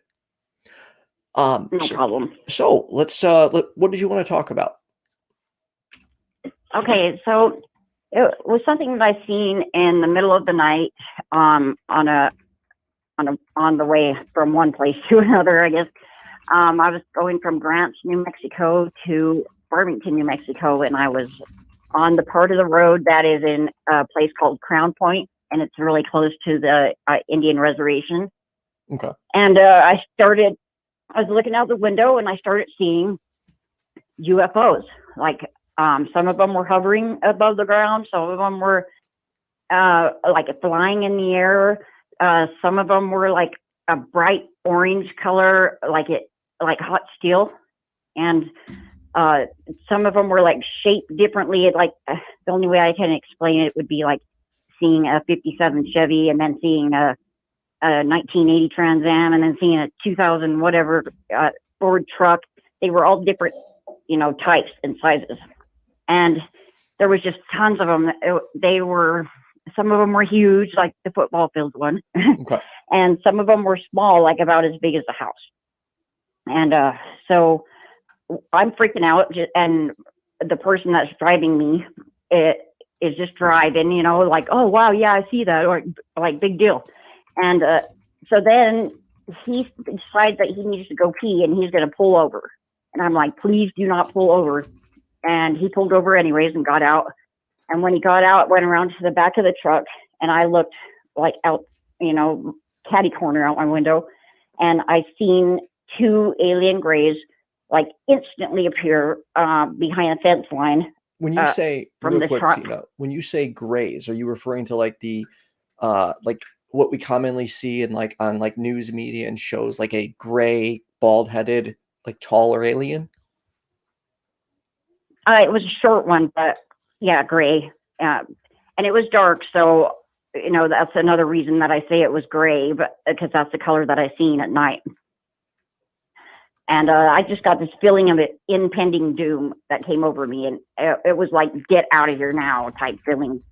And so I went into shock. I started locking the doors of the truck, and my boss is like, let me in. And I'm like, no, because I didn't even want to open the door for a second. But finally, he yelled at me, and I opened the door, and he got in. And so we're just driving really fast down the road. We take off, and this UFO comes right over the top of us. We're probably going about 55 miles an hour. And it was like slow motion. It went over the front of the hood to the back of the truck. And then I looked out the rearview mirror and I could see it was like a 2-story building. And there was like glass where you can see inside and see like shadows of those little dudes, the little grays looking out. And then it just took off. And when was this? Excuse me? And when was this? This was in, I'd say, about 2013. 2013. And you were here in the US somewhere? Yeah, it was in New Mexico. So what was your boss's reaction to it? He was just like, well, yeah, that's cool. He's like a really laid back guy. Like nothing could impress him really. Okay. So he literally just saw an entire armada of UFOs and then a giant 2-story one fly over the the car, and his response was, "Oh yeah, that's cool." Yeah, well, I mean, not like that, but he's just like, yeah, cool. I see. Because I'm over here on the other side being like, oh my gosh. Yeah, I mean, I And think he anyone was would be really like, "Oh talking my about it. god." I mean, Was I'd be, if I saw aliens, you would, whenever I get excited, my voice pitch goes up, as like Eric Murphy can attest. When I called in to talk to Ethan, it was dude. Like the more excited I get, the higher my voice goes. So if I saw aliens, it would be probably the highest pitched dude on the planet. and Yeah. so were the other cars around you like stopping, swerving, getting out to take pictures? Because I mean, this is 2013, so I'm assuming you had a There smartphone wasn't. at the time. No, there was no cars. It was about 1 o'clock in the morning. Okay. It was on the stretch of the road where it's an Indian reservation. So the biggest town in between there probably had 200 people. And it was like 1 o'clock in the morning. And it was between that town and the next place, which would be Nappy. And that's a place, like a huge crop farm or whatever you call it. So there were no other witnesses. This didn't appear in the news. No one took a photo. Were you able to take a picture? No, a photo I of it? tried. Video? Yeah, I tried. I got my boss's phone out. I had my phone. I tried to turn it on to take a picture. It would not power on. I got my boss's phone all the way over to camera, and it dies. Okay. And then so, like after this, we got to the house, and the phone comes back on again. It had battery in it. I don't know if it was because I was in shock and I was turning it off and on, or what, but it was just too weird. And so these grays, these aliens that you saw, they just like Star Trekked down and just like appeared, or like you just looked up and you saw that they'd been there the whole time. No, I looked up and they like darted. It was like flash, like I can't explain it. They just darted. It was very fast, like within a second of maybe from 100 foot to you in like a second. And did you stare at these? Did you stare at these things, or did you like catch some movement out of like your periphery vision? No, I stared at them, and I was looking at them. But the whole time that I'm even like freaking out and locking doors, I had my head looking at them, making sure they weren't coming for me. And these aliens, they were humanoid, like they had 2 arms, 2 legs, 5 fingers, 5 toes, 2 eyeballs looking straight forward, a mouth, a nose. Yeah, they had the 2 arms, 2 legs. I don't know about the fingers, but the head, the eyes were huge, like black. Okay, but they were vertebrate, so they had like a spinal column and everything, like very similar to every single vertebrate creature that has evolved here on this planet. Yeah, I would say so, yes. Okay, and so do you think that it's more likely that you saw something that evolved here on this planet, or something that is extraterrestrial, given the chance that things evolving exactly the same way elsewhere in the universe would probably be extremely unlikely? I seen what was a gray, and what I seen was evil, because I've seen an alien before, and I've seen a tall one. And how do you know it was evil? What I caught from, I'm sorry. How do you know it was evil? Yes, because I that's the feeling that it put off on you. I mean, have you ever had a feeling? Like a feeling of fear over something that then you're like, oh no, I just got spooked?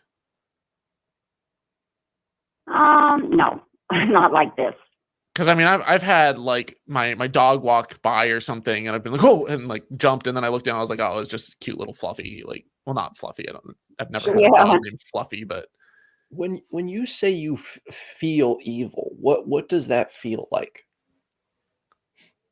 Like dread and doom, like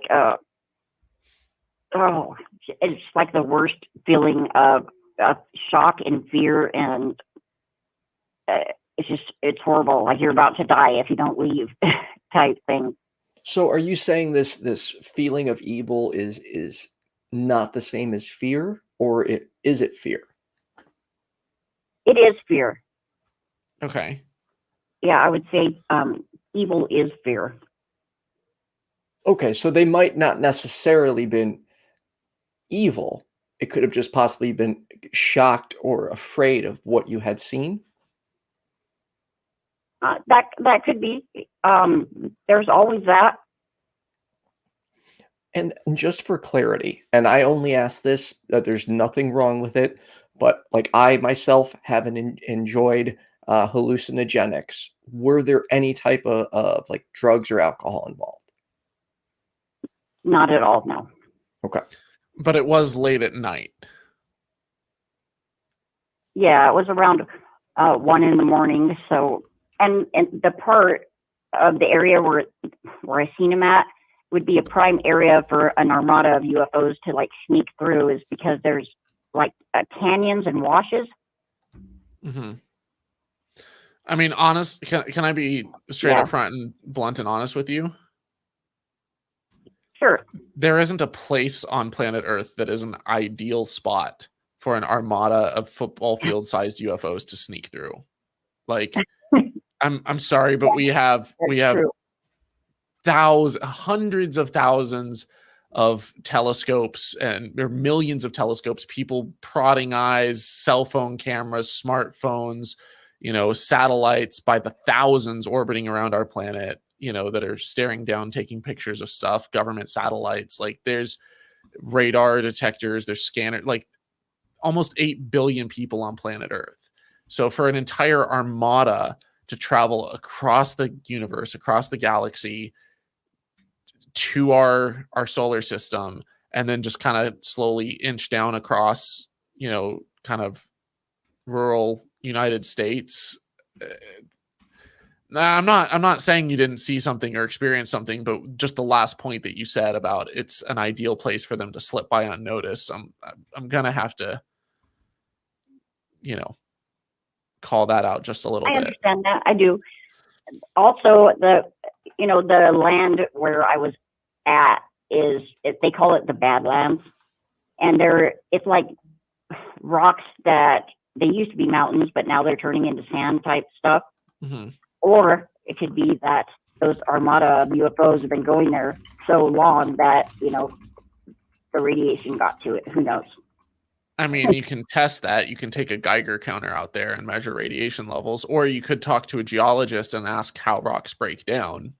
Like, again, this is an archaeologist. This is one of these things. Well, you wouldn't go to an archaeologist; you go to a geologist for that.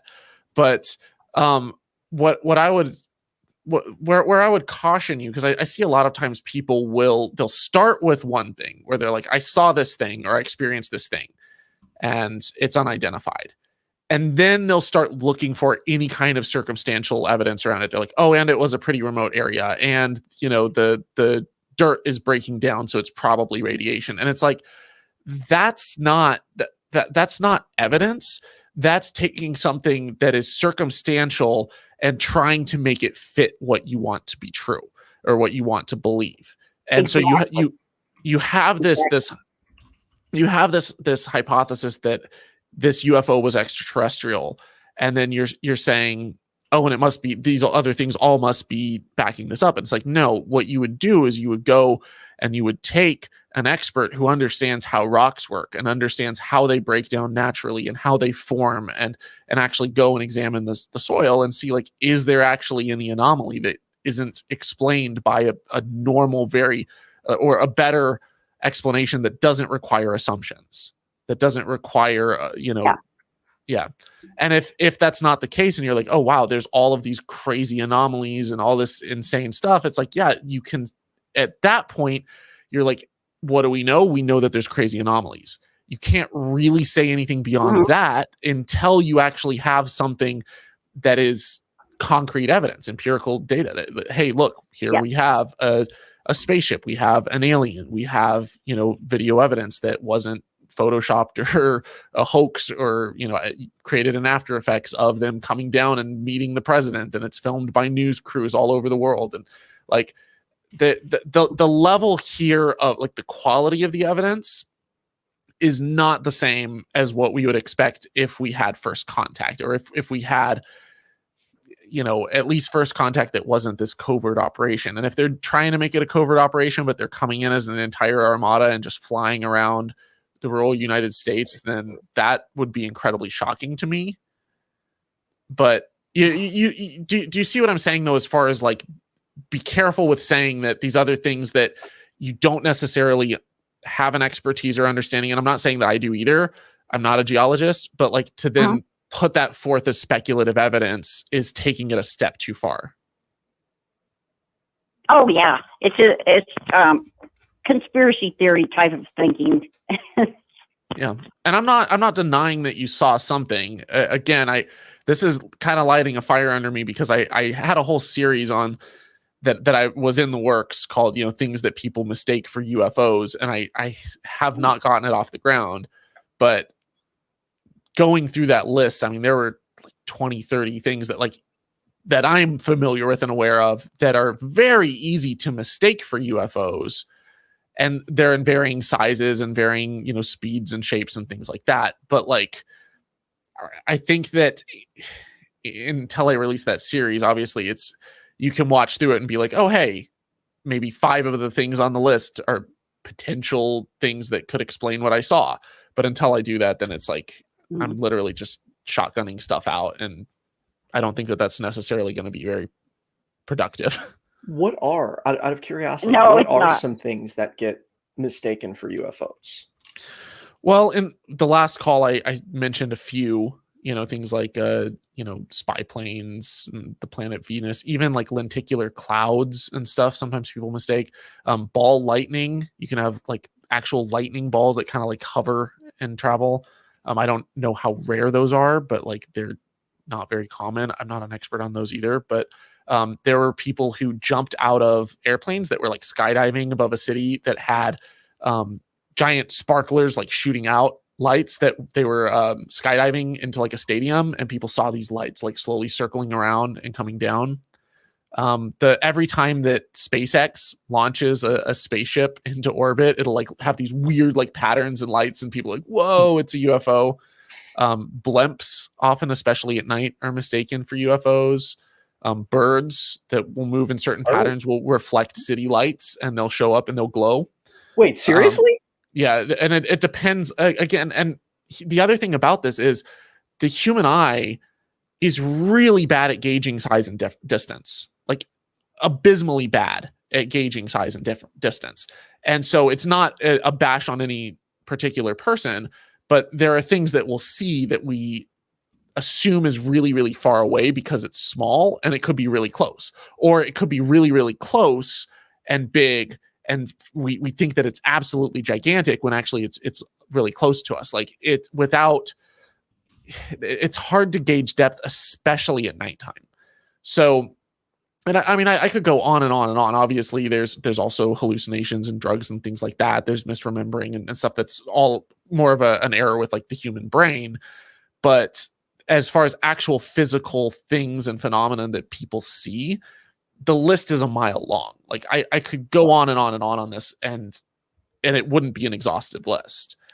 So, All right, Tina, we have to wrap up in a moment, but a minute or less, I'll give you the last word. Anything else you would like to say?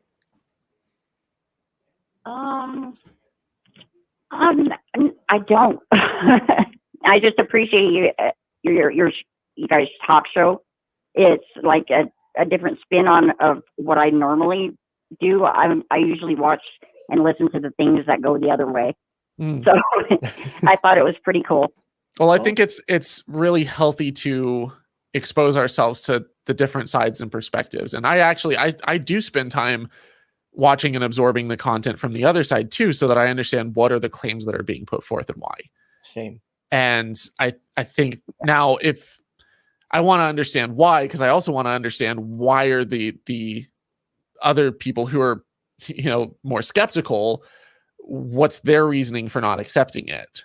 And I think that I think you have a really cool story. I don't know what you saw. I wasn't there, and without some kind of evidence, like it's purely speculative.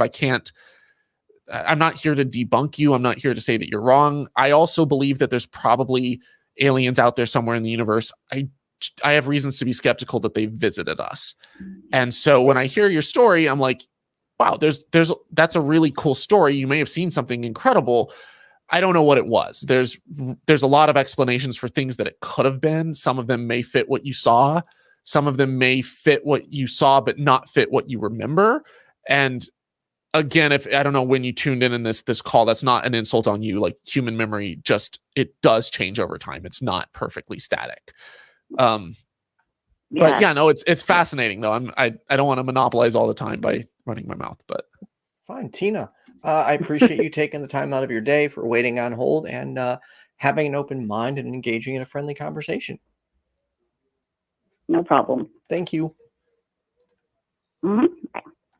All right. So it looks like we have one last caller. We unfortunately will not we are on limited time at this point, but I would definitely like to take it. Let me see. I'm just waiting for the screener to verify. I really enjoyed that last call. Like, I thought that by having two almost back-to-back calls about UFOs, I thought that we might just touch all the same stuff. But like, I felt like that was a good compliment to the first call.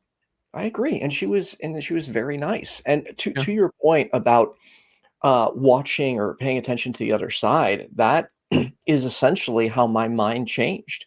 I was a angry right-wing Republican for most of my life. I consumed the Limbaugh letter religiously, and one day I literally said, "Okay, 50% of the United States disagrees with me. It's not 5, it's not 10%. Maybe there is something I'm missing." And I forced myself to start consuming more liberal, damn it, Bandaid, more left-leaning news, and started challenging myself. And even now, I try, although it's hard at times, I still try to watch Fox News and Tommy Lauren and stuff, because Can I briefly push back against that just a little bit? I largely agree with you. Where I would make the one distinction that I think is going to save people a lot of headache and a lot of potential scams and cons and misinformation is, don't just consume the points of the other side. Like, don't just put up, hey, here's the points one side's making, here's the points another side's making, and like, which one is the most convincing? Right. Look at the methodology behind how they got there. Study, how can we know the things that we know? How do we know if something is true or not? And also, what reasons are there to be skeptical? What is the evidence and the data that they're putting forth? What is the methodology that they're using to argue that point? How can we know if something is true? And then you use logic and reason and critical thinking to try to see which side is more accurate. And very often the truth is more in the middle, and it's more in between in some areas. But then when you have two competing hypotheses where only one or the other can be true, you use that approach to try to weed through the rhetoric.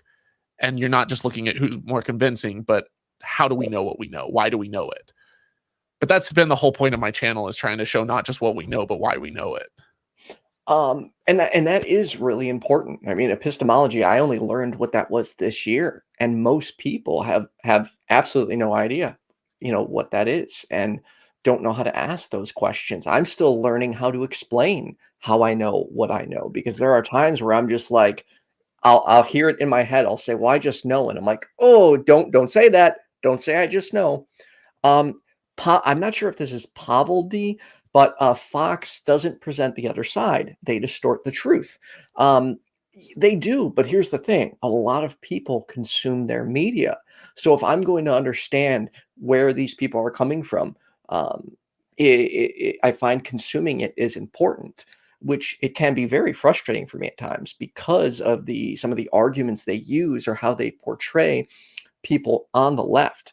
But, fortunately, I think I have a decent understanding of how more far right-leaning people think, because I was there. Like, most of my political position was based on fear of the left and not actually based on, I guess, reason. But and also this idea of simply being pure left and pure right is BS. Like, yes, because it's spectrum. Yeah, and not just that, but specific positions have spectrums. So gun rights, gun ownership. It's like you could be a on one side, full on take all the guns away. No one should have any, there should be no war and no weapons and no military. And then you could be on the other side where, guns protect people. Everyone should be armed to the teeth and everyone should be able to own a tank. And I think that people fall on various ends of that spectrum. I tend to be more right leaning on gun ownership, but I'm also very much in favor of, restrictions and regulations and, people having to pass background checks and things like that. So it's not an all or nothing.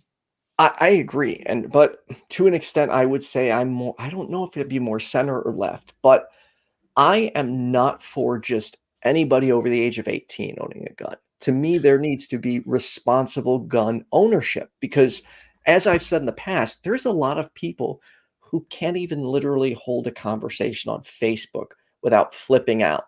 And I don't think those people should have guns. Agreed. Agreed. I'm not gonna push back on that. I absolutely think that there should be checks for mental health, that everyone should be required to take a firearm safety course, not just a how do you use it, how do you shoot it, but literally my concealed carry class was like several hours long, and by the end of that class, the last thing in the world that you ever want to do is use that firearm. Right. And I also think that should be mandatory for gun ownership, in my opinion. Well, I also think self-defense is important because a lot of people quite literally don't understand or know how to separate an actual threat from just I'm not sure if I'm wording this correctly, but a threatening person, because there are unfortunately they cover all of that in the CHL class. Good to know. As well as what is going to happen if you do use your gun in self-defense. Like, you're still not going to dodge the ride. You're still going to have to pay tens of thousands of dollars in legal fees. You're still going to have a corpse on your property that you're going to have to clean up the mess. Like, there's a lot of stuff that people don't think about that. Yeah. Well, and one of the things that scares me, and we got to get to our call in just one moment, is the far right-leaning pro-lifers, how quickly they are to say, I'll just shoot someone. Like, someone steps on my property, I'm killing them. It's like, what? Like, life is too valuable to just shoot somebody for stepping on your property. Like, even, I'm not trying to tell anybody what to do, but let's say a 15-year-old kid breaks into your house, doesn't know your home. Like, yes, you maybe do have to shoot them to protect yourself, but you don't know that you have to shoot them. Or do you really have to shoot them in the head? Like, I don't know, threaten them first. Like, don't just... This is a whole can of worms that we can unpack later, but we're running out of time and we got another caller. Thank you. All right. Janice, real quick, we don't have a lot of time. You have a supernatural ability. Could you tell us about that? Well, I know everybody's got a different perspective. Mine is Bible-based. I was raised with the Word of God. And I know light workers and fortune tellers and all that, that's their walk. And it is real. I don't doubt that. However, with us, and I say us because my aunt, my pastor, the Creator speaks to us. Before we go to service, God will speak to me. The next day, that's what's happening. That's exactly what's spoken. It's not a coincidence. It happens all the time. I'll call Mary with the word, and it's something that she needed. I'll dream a dream, and it comes to pass. We pray over the sick. They do recover.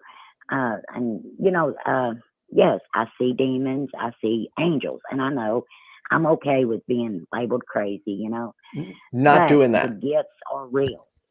Pardon? No, I'm not going to call you crazy. I don't like when people do that. I'd rather just engage in an honest and open dialogue with you.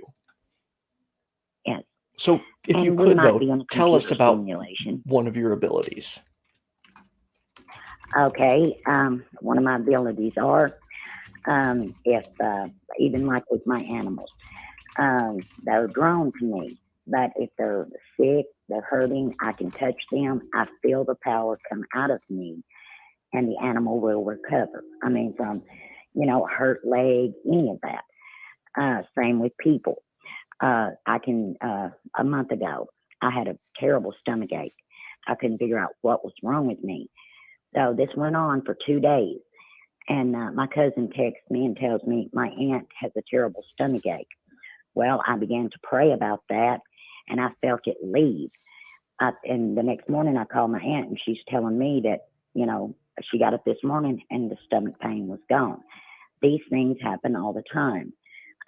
Wait, can I stop you? Can I stop you right there? Sure. Because I agree with you that the pain leaves, and I agree with you that people are healed, but not supernaturally. And the way that I would question it is, I used to be, just to give you a little perspective, I'm not sure if you know my background or story. I'm going to assume that you don't, but I too was an evangelical, Bible believing. I believed in supernatural things. I believed in the power of prayer, the power of healing. I've had people pray over me and lay their hands on me. I believed in the Holy Spirit and prophecy, all the gifts of the Spirit, like 100% bought into it. But there were times when I was prayed over and I felt, maybe a sense of relief, or, I was healed the next day or in the coming days or things like that. And then as an atheist, when I've gotten sick or when I've had stomach pain or things like that, it's gone away at the exact same rate. I wake up the next morning and, hey, naturally, like, my stomach's better. Maybe I just really had to fart, or I took a dump and I feel better, or, maybe my body just heals itself. Like, the body does that. As far as the instant relief and the instant pain relief, I've had faith healers lay their hands on, my shoulder, which had been dislocated and relocated and had some scar tissue and pain, and prayed over it. And I felt the pain go away just like that instantly. And I was like, oh my God, it's a miracle. This is incredible. And I was like, I was doing gymnastics at the time, and I tried to do like a back handspring using my shoulder. And I actually wound up kind of cutting it short, and it hurt my shoulder doing that, because I realized the second that my hand hit the ground, the pain was all still there. And I 100% believed it, or I would not have been doing back handsprings right after being prayed over, after having my shoulder dislocated. I promise you, I 100% believed it enough to put my faith to action. And what it was in that moment, I'll just finish this story and then I'll give it back to you. But in that moment, I had this excitement, this adrenaline rush, which adrenaline can very much function as a painkiller. And I did feel the pain rush away, almost like feeling the Holy Spirit wash over me. But there was no healing. There was no physical change to my shoulder and the scar tissue and the damage. Well, what I'm saying is my walk is biblical. Now, there are some that their walk is tarot, or, No, this was not tarot. This was 100% Bible based. 100%. I was right there on the same page with you growing up. Listening. Okay, can I speak? Okay, yeah. I'm saying humans, we have.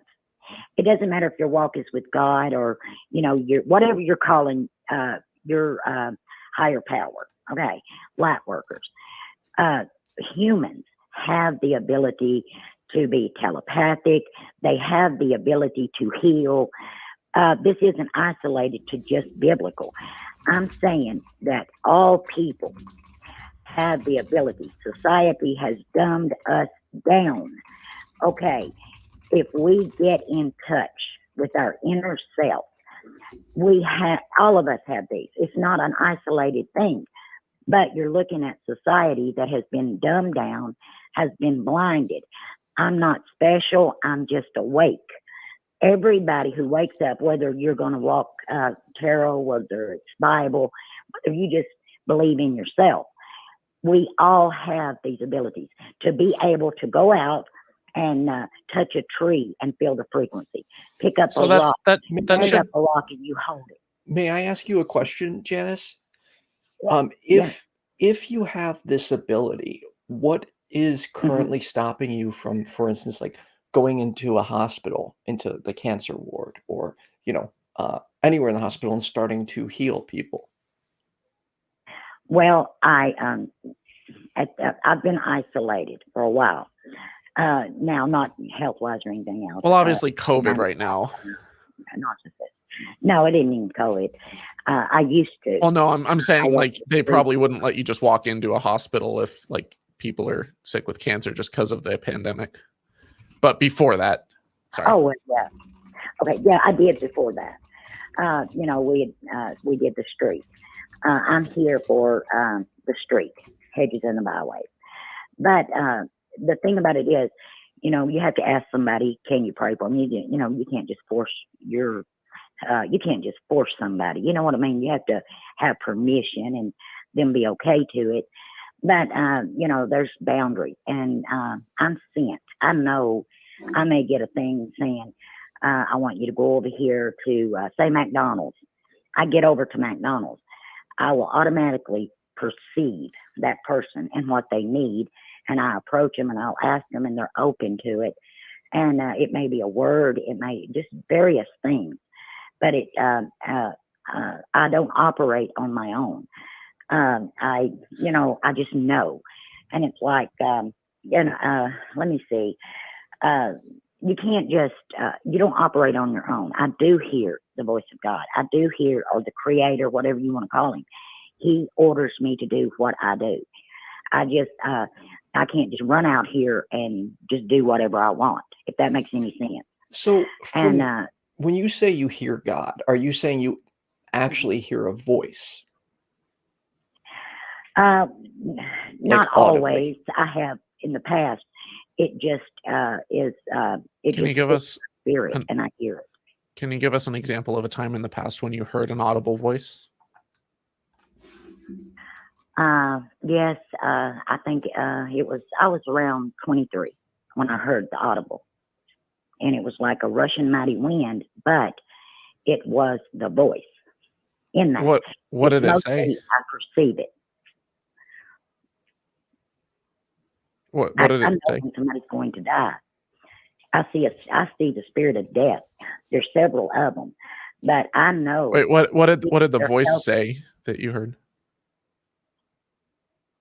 Then or the last time he spoke. Well, so the first either one, but I just I want to kind of piece this apart. What was the voice that you heard? What did it say? Okay. Well, yesterday we had some unwanted guests at a family member's house. And, they're not the sort that you want at your house. So my cousin and I, we'd been praying about it and talking about it. I was on the phone with her. She doesn't live there. Neither do I. We were talking about it, and we prayed about it, and the Lord spoke, and he said, they're leaving peacefully. And I told Lori, I said, they're going to leave peacefully. And 2 minutes later, we were texting. 2 minutes later, she calls me and says they just came and went, and it was peaceful, which is very rare, for them to, depart like that. Everybody's got that person in their family. So that was yesterday. Can you heal from a distance? Well, I can't heal. The spirit in me does, that all of us possess. Is it effective from a distance though? Do you have to be touching the person, or for instance, can you heal me from your location right now? And I'm in Chicago. Yes. If you ask me to pray about a certain matter, I would pray about it, and the Lord would speak to me and tell me your need and what I need to pray about. Okay. I currently have an issue right now with my body. Same. That needs prayer. That needs supernatural healing. Yes. And you said that the Lord can diagnose what it is? I don't know about diagnosing. He has before, but I You mean, said like, he can determine what it is? well, he can, but like with me, if I'm praying for you, Okay. and he will let me know how to pray, what to ask for. Okay. If that Will you Yeah. try that right now? Okay. Well, I mean, we're not supposed to tempt God, but now you want to tell me what I'm praying over? I'd rather not. Yeah, if possible. If would you say- can, and I'm doing this not in a hostile way in any way. Please don't take it that way. I'm doing it more in a sense of, you know, you're making a claim, and I'm giving you the benefit of the doubt here that everything that you say is true. Okay. And you're saying that the Lord is able to give you insight and is able to miraculously cure things, and that you don't have to be physically in the room with someone. I'm coming with a very open heart, and I'm also coming as someone who, like, if you are able to pull this off, or if God is able to, you know, reveal himself and demonstrate this miraculous healing, then, like, I am an atheist YouTuber, and I have an audience size of almost 200,000 people. So this would be a pretty big win for God. Right. And so I would love to see this, because I'm open to it. If all of this is real and all of this is true, it would make my world that much bigger. And so I would love to have you give this a go. Okay. All right.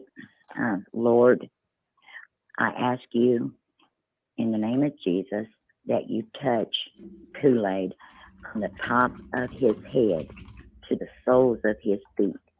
We claim it in Jesus' name. Amen. Now, so, you know, and that's basically, you know, what I do. So how can we go about? Is there any? Because I'm not feeling any different, but was there any information that God gave as to what might be the source of my issue? Well, it kind of seems like maybe like, to me, a tumor or a cyst or something in that nature. I don't know. It's not even close. Okay, what is it? So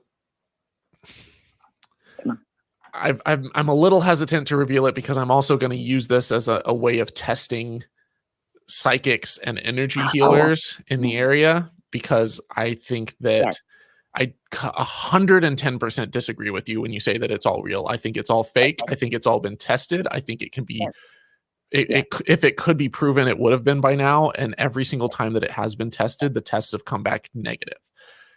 There are very normal, logical, science-based explanations for the reasons that people attribute to faith healing.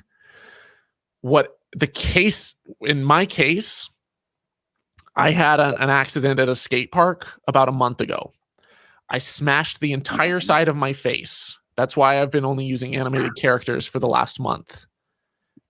The entire side of my face was fractured and cracked, and I had a black eye the size. You can actually still see some of the marks on the side of my face just a little bit.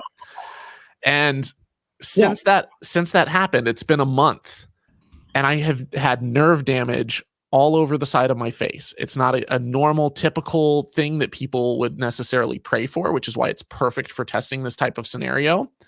But the nerve damage is there. And if I touch my face, I cannot feel my finger on my face. Like, I can feel my fingertip, obviously, but I can't feel my cheek. Holy crap. So I'll still pray for you in that area. Now, yeah, I mean, if you want to give it another go, we can see if the nerve damage heals. Same with me. I have an injury. If you're able to pray it away, because I've had it it's an old injury, but over the past year, it's gotten worse, and it causes me a great deal of pain. Even right now, while I'm very good at not showing it, I am in pain. So how could we go about getting you to heal this and then following back up with you?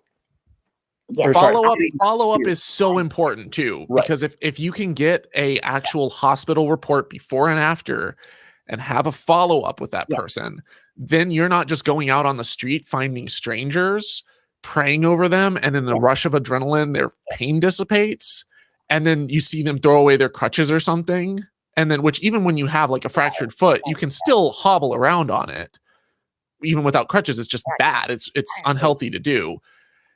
But if, like, let's say that you went into a hospital, someone was diagnosed with a tumor, stage 4 bone cancer, you pray over them and it just goes away, and you follow up like a week later and you have the before and after reports, then that's something that then you can start taking to scientists, to medical doctors at scale, performing this stuff. And actually, like, I think that this would be revolutionary and groundbreaking, that people would come in droves by the millions to start believing, and because you would have something to show for it. And I'm not trying to in any way say this in a condescending way. I'm trying to set this up in a way that, like, if you genuinely have this connection with God, and all of this stuff is genuinely real and exists and works, this is how you would go about it properly to demonstrate it and prove it, without it just being almost like a bit of a circus act, to be honest. And I think that that's kind of insulting to God, to just do it in this kind of haphazard way without setting up these proper controls. Right. And you have to look at it on this. All right. I have a granddaughter with KLA. It's extremely rare. And now it's in children now, and it used to be in older people. It's very rare. I think there's a boy in Boston with it. There might be 12 in America that have KLA. And Vanderbilt couldn't decide what was wrong with her. They didn't know. They had to fly in specialists and all of this. And,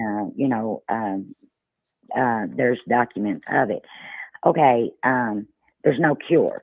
Well, we didn't pray for a healing. We prayed for a cure to be found. And, they had to remove her spleen, and it was full of tumors, just everything. And she's a child. So now they put her on medicine for, like, transfer or transplant people. Okay. After that, my pastor prayed. We didn't know what was wrong with her. Her blood they just kept having to give her white cells and constantly. And, they was removing things out of her body. Okay, she had a tumor in her foot, in her leg, one between her shoulders. My pastor and I and Lori got together and prayed. They didn't even know she was going to live. They didn't know what was the matter with her. So, and she was in there for 4 months. Well, we all came together, and my pastor just out of nowhere said, Lord, we ask you to heal the toxins in her blood. So after that, sorry, real quick, she goes to Gianna, sorry to do this, only because we're like well over time. Well, I want to hear the end of her story, though. Oh, okay. Please, I just don't want to be rude and take up too much of your time. But if you're good, then I'm good. Oh, well, I mean, it's quick. All of these tumors were in her body, and it's fatal. Nobody lives from this because tumors will form on an organ that it can't be removed. So, and she's 8 years old now. They put her on medicine for cancer patients. Now, after this prayer, the tumors are shrinking. She's not had any episodes. I mean, she has to take antibiotics daily because she has no spleen. But it's not killed her. No more have formed, and the ones that she has are shrinking. And so I believe that that's the touch of God. And I believe that that's confirmation bias. Because it sounds like she's on medication for cancers. And I've known a number of people who have died of cancer who, over the course of a year leading up to it, they had a diagnosis of, like, you will not survive this. You have at most a year to live or 6 months to live. And at the same time, in order to buy them more time, they're on medication. They're on, radiation or chemo or other, there's various experimental drugs and things. And they would see it shrink the tumor, but not enough. and then the tumor would bounce back, and they're constantly in this fight, in this battle against it. So to simply say that you saw the tumor start to shrink when you're getting treatment for cancer, that's not, it's not like that doesn't happen without prayer, like completely without prayer. Well, we haven't hit the fatal mark yet, because she's not going to die now. It's when she hits puberty that these tumors will begin to form. But the fact that the ones, I thought you said that they were already formed. But, and we're believing for a cure, because there's a child in Boston. She's in the medical books at Vanderbilt. Her name is London Monroe Coddles. This is actual. And I'm really sorry to hear that, by the way. Oh, no, we're good. But, they have moved a doctor to Vanderbilt that's doing nothing. St. Jude and Vanderbilt are working for a cure for this. And I believe, and I hope that they find one. Pardon? And I hope that they find one. I genuinely do. Like, I think that that's terrible. I think it's awful that you're going through this.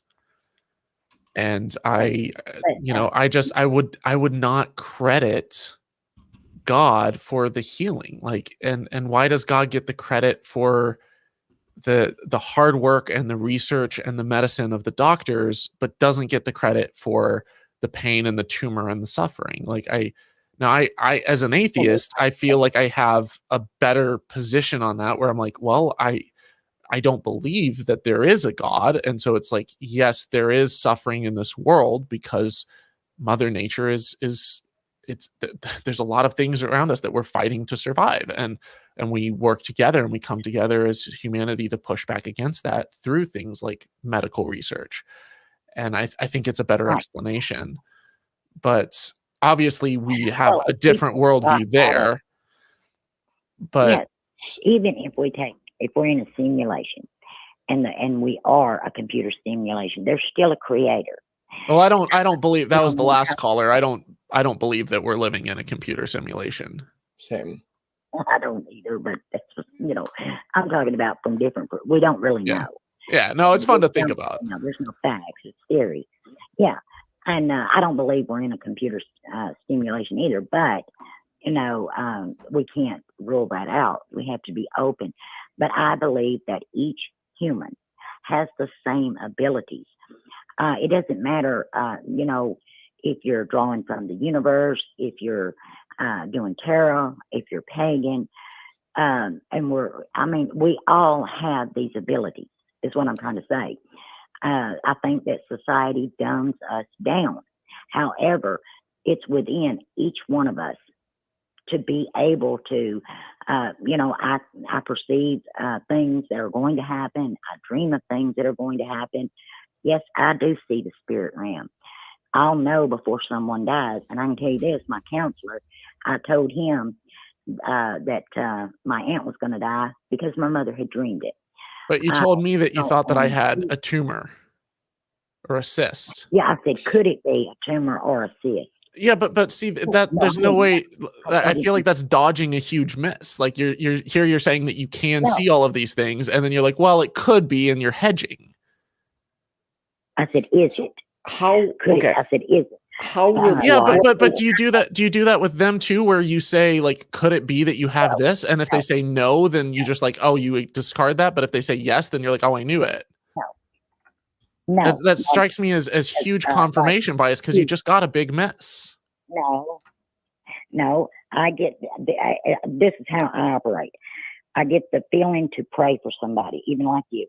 All right, I get by myself, I kneel down, I pray, and I focus on it, and then the message will come to me. Now, I don't, and then. But a minute ago, you said that you could just do it right there from a distance.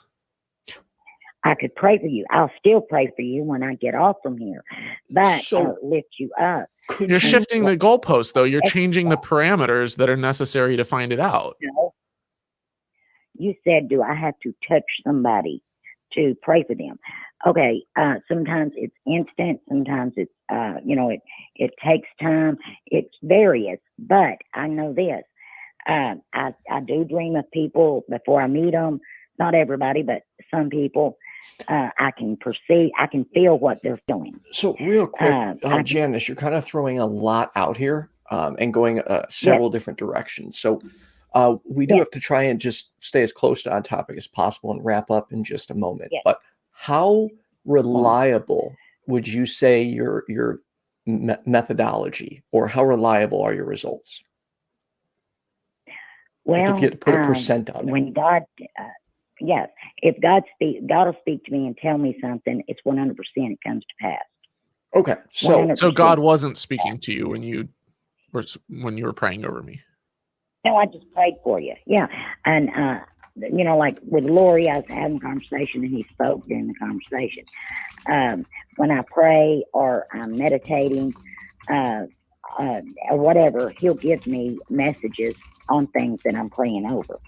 So God just had an opportunity to change the mind of a massive influencer in the atheist community, and he kind of just left you cold, like a dad who goes to buy cigarettes. No, he didn't. No, because it's not over with yet. You say you don't have feeling in your finger, but he says they'll ask for a sign and none will be given. I'm not saying that, but I'm saying that I never know what God is going to do. Well, but at the same time, Gideon asked for a sign. Gideon asked for a test, and he laid out a fleece, and the fleece was wet and the ground was dry. Like, I feel like to say that you can't test it is non-biblical. Right. Well, I mean, I just go by the word. I mean, I feel like that. I mean, that was the word. You can look it up, and you can look up the story of Gideon. Yeah. So let's, if we could, I would like to set up a test. So if you could follow up with us next week, I need something in my body healed. How can we make this happen? Because if I have to go to the hospital, it's going to cost a lot of money that I just don't have right now. So if you have an ability or a way to get God to heal me, I'm open to it. So how could we do this and then follow back up with you on it? Okay, I'll pray for you. You say next week you're having a live cast or what have you. Okay, I'll just put you on my prayer list. I'll pray for you tonight and the other boy, the other guy that's with you. I don't know his name, but I'll have to. I know what he looks like, and he's in my mind. So I'll just pray for you this week, for him and for you. Okay. So here's what we'll do. Yeah, I mean, Thomas won't be on next week, but what I can do before I go live with my other co-host, Laura McGee, I will send Thomas a message and ask if he has been healed in any capacity. Then that way, when you call in, I will know whether he's been healed or not, and I'll be able to provide, let you know if I've been healed or not. Would you be able to call back next week so we can go over this? I will. Is it the same number? It's the same number. And then specifically, you're going to be able to, through God's word, heal Thomas's injury, and you'll be able to heal my unnamed issue. Exactly. I'll pray and I'll ask God, and he'll give me a word for you. He'll also give me a word for him. I mean, God heals all of us, but you have to be open. Just be open. I'll pray, and let's see what God reveals to me. Because he's on the spot. I'm not. I didn't write the Bible, so I can boldly, what I mean, walk in it. So, yes, I will pray for you guys. And what time do you need for me to call back? So we'll be back here at 7 p.m. next week. And now, are you Central? Yes, Central Time. So it's 9:20 right now. Show normally starts at 7. It doesn't normally go this late, but this has been a good conversation. So, we kept it going. But I'm open. So here's the thing. If you get God to heal me, I mean, as I've said in the past, I'll be one of the first people to change my name from your friendly neighborhood atheist to your friendly neighborhood theist. Or if, someone convinced me Christianity is true, again, your friendly neighborhood Christian. I'll be your most public supporter if you are able to heal this for me. Yeah. Okay. I don't want to be a public, you know what I mean? But Oh no, I'll do it, yes, because you know, then just we can reach out to other people and we could start getting people with legitimate and serious debilitating illnesses healed. And we could, at that Yeah. point, bring this into a lab and start testing it. right. And, you know, and as far as with me, you know, if I was hooked up with you or whatever, you know, and not publicly, but, you know, the things that happen to me during the day, on a daily, and things like that, you can see. And I'm just saying, I do Bible, but there are people that read tarot cards that, Sorry to do you know, this. we all have We're ability. well over time, but I can count on Okay. you to call back next week. I sure will. Great. Thomas, did I you have any look last forward to questions that. before All we right. let her go? No, I appreciate you calling in. Okay. Awesome. Thank you so I much, appreciate Janice. you hearing me. Okay. Thank you. You have a good day. Bye. Well, I don't know about you, Thomas, but I am looking forward to this because I don't want to be in pain anymore. So, See, towards the end there, I was like, I feel mean because she sounds like a sweet old lady. Like she sounds like she's genuinely has a heart of gold. But at the same time, I have seen firsthand again and again and again how harmful this kind of stuff can be, whether it's Peter Popoff telling people, you know, oh yeah, you're healed. And like, he genuinely knew that he was a con artist because he was getting radio signals to an earpiece where people were reading off, his wife was reading off prayer cards and saying, so-and-so has cancer and blah, blah, blah. I don't think that's the case with this woman. Back. Did you know that? Oh, he's been back for a while. Like, oh yeah. But whether it's people like that or other people who genuinely believe it, and I grew up around people who genuinely believe that they had the power of the Holy Spirit to heal people, and they weren't going out with earpieces and, you know, they didn't have a whole scam going, but they were laying their hands on people and people are like, oh man, you know, I feel like the pain has gone away. And it's like an instant adrenaline rush. As soon as that adrenaline subsides, they're like, I wasn't really healed. But do I say something? I don't want to be the cause of people's doubts. I don't want to cause people to question the faith. Do I just keep my mouth shut in order to, like, you know, defend, you know, God and Jesus? I don't want to be a source of people's questioning. And also there's a feeling of, you know, the pastor, he brings you up on stage. He's like, come on, don't like embarrass me. Don't. Right. Yeah. And so you're kind of working together. And so it's like all of those factors, and it doesn't even have to be in a church. It can be on the street. And you see people who like, they really want it to be true. There's this tremendous amount of wishful thinking, right, as well as excitement and adrenaline and stuff. And it's like you add all of that together and people they're looking for anything that might feel different or anything that might be a little bit off. And they'll jump on it and spring on it and blow it up and sometimes even like talk it up. But the fact is the body does naturally heal itself over time. And there are things also that are psychosomatic, and there are things that can be cured by placebos. There's nothing supernatural about that. It's just a mind-body connection. There's also misdiagnoses of the original condition by the doctor. Like there's 1,000,001 different things. There's, you know, so many ways that you can explain it that aren't supernatural. And when you actually put the proper controls in place, then it doesn't like prayer does not outperform placebos. It's like even cancer has certain rates of spontaneous remission depending on the cancer, where people just heal on their own. Like it does happen. It's not the most common thing. It's not as well known as, you know, people who have chemotherapy or something and recover from that. But there is a small chance with certain cancers that your body will be able to fight it. And if you don't get prayed over, you're still going to have that same rate of spontaneous remission as people who do get prayed over. It's just a thing. So there's a lot of reasons to be skeptical. I just like, I see a lot of harm when people are like, oh, hey, I'm going to go to the faith healer and I'm going to throw away my diabetes medication. I don't need my insulin anymore. And then it's like, whoa, that's potentially incredibly harmful. And, you know, if not life-threatening or I'm not going to get cancer treatment and I'm going to go to a energy healer or faith healer or a prayer warrior or something instead. It's like, no, don't do that. Like, and don't put the lives of your children at risk. It's like, it's one thing if someone's like gullible themselves or if they're just misinformed and they do that, but then they'll do it to their kids and they'll deny them treatment. And you have people like the Scheibels that had one kid that got pneumonia. They didn't treat them. They tried prayer instead. The kid died. The judge said, hey, whoa, what the hell? But I think it was like Idaho or somewhere where it was like, no, I don't think that was Idaho. I think Idaho, you can still get away with this. But then the judge was like, hey, you're on thin ice. Like, don't do that again. And then another kid got pneumonia and they went for faith healing and prayer instead of medicine again. And the kid died a second time. Yeah, it was like all over the news. And it's like, these are innocent children whose lives you're playing Russian roulette with. That's horrible. And that's why faith healing, like you said, can be dangerous. And it's like, I want to talk to these people who make these claims, but it is also kind of scary because they can put people in serious harm. Yeah.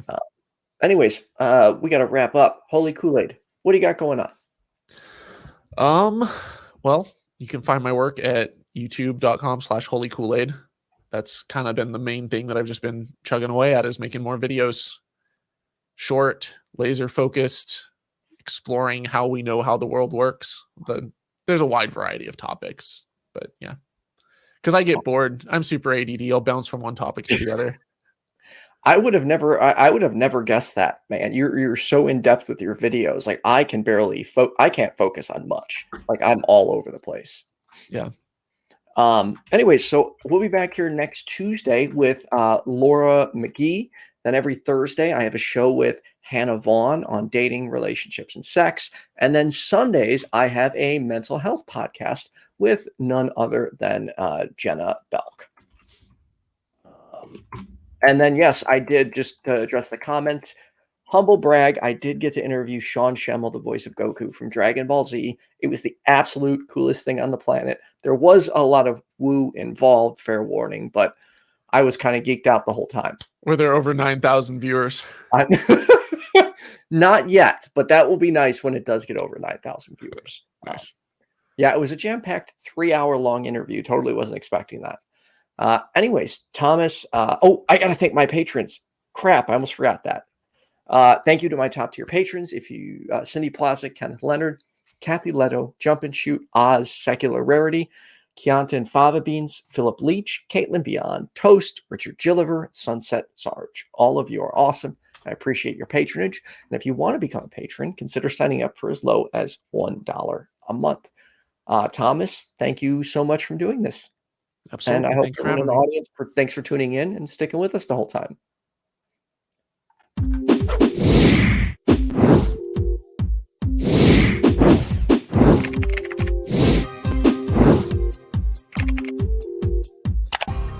Just in case you didn't know, I'm from Chicago, and ketchup does not, under any circumstances, go on a hot dog.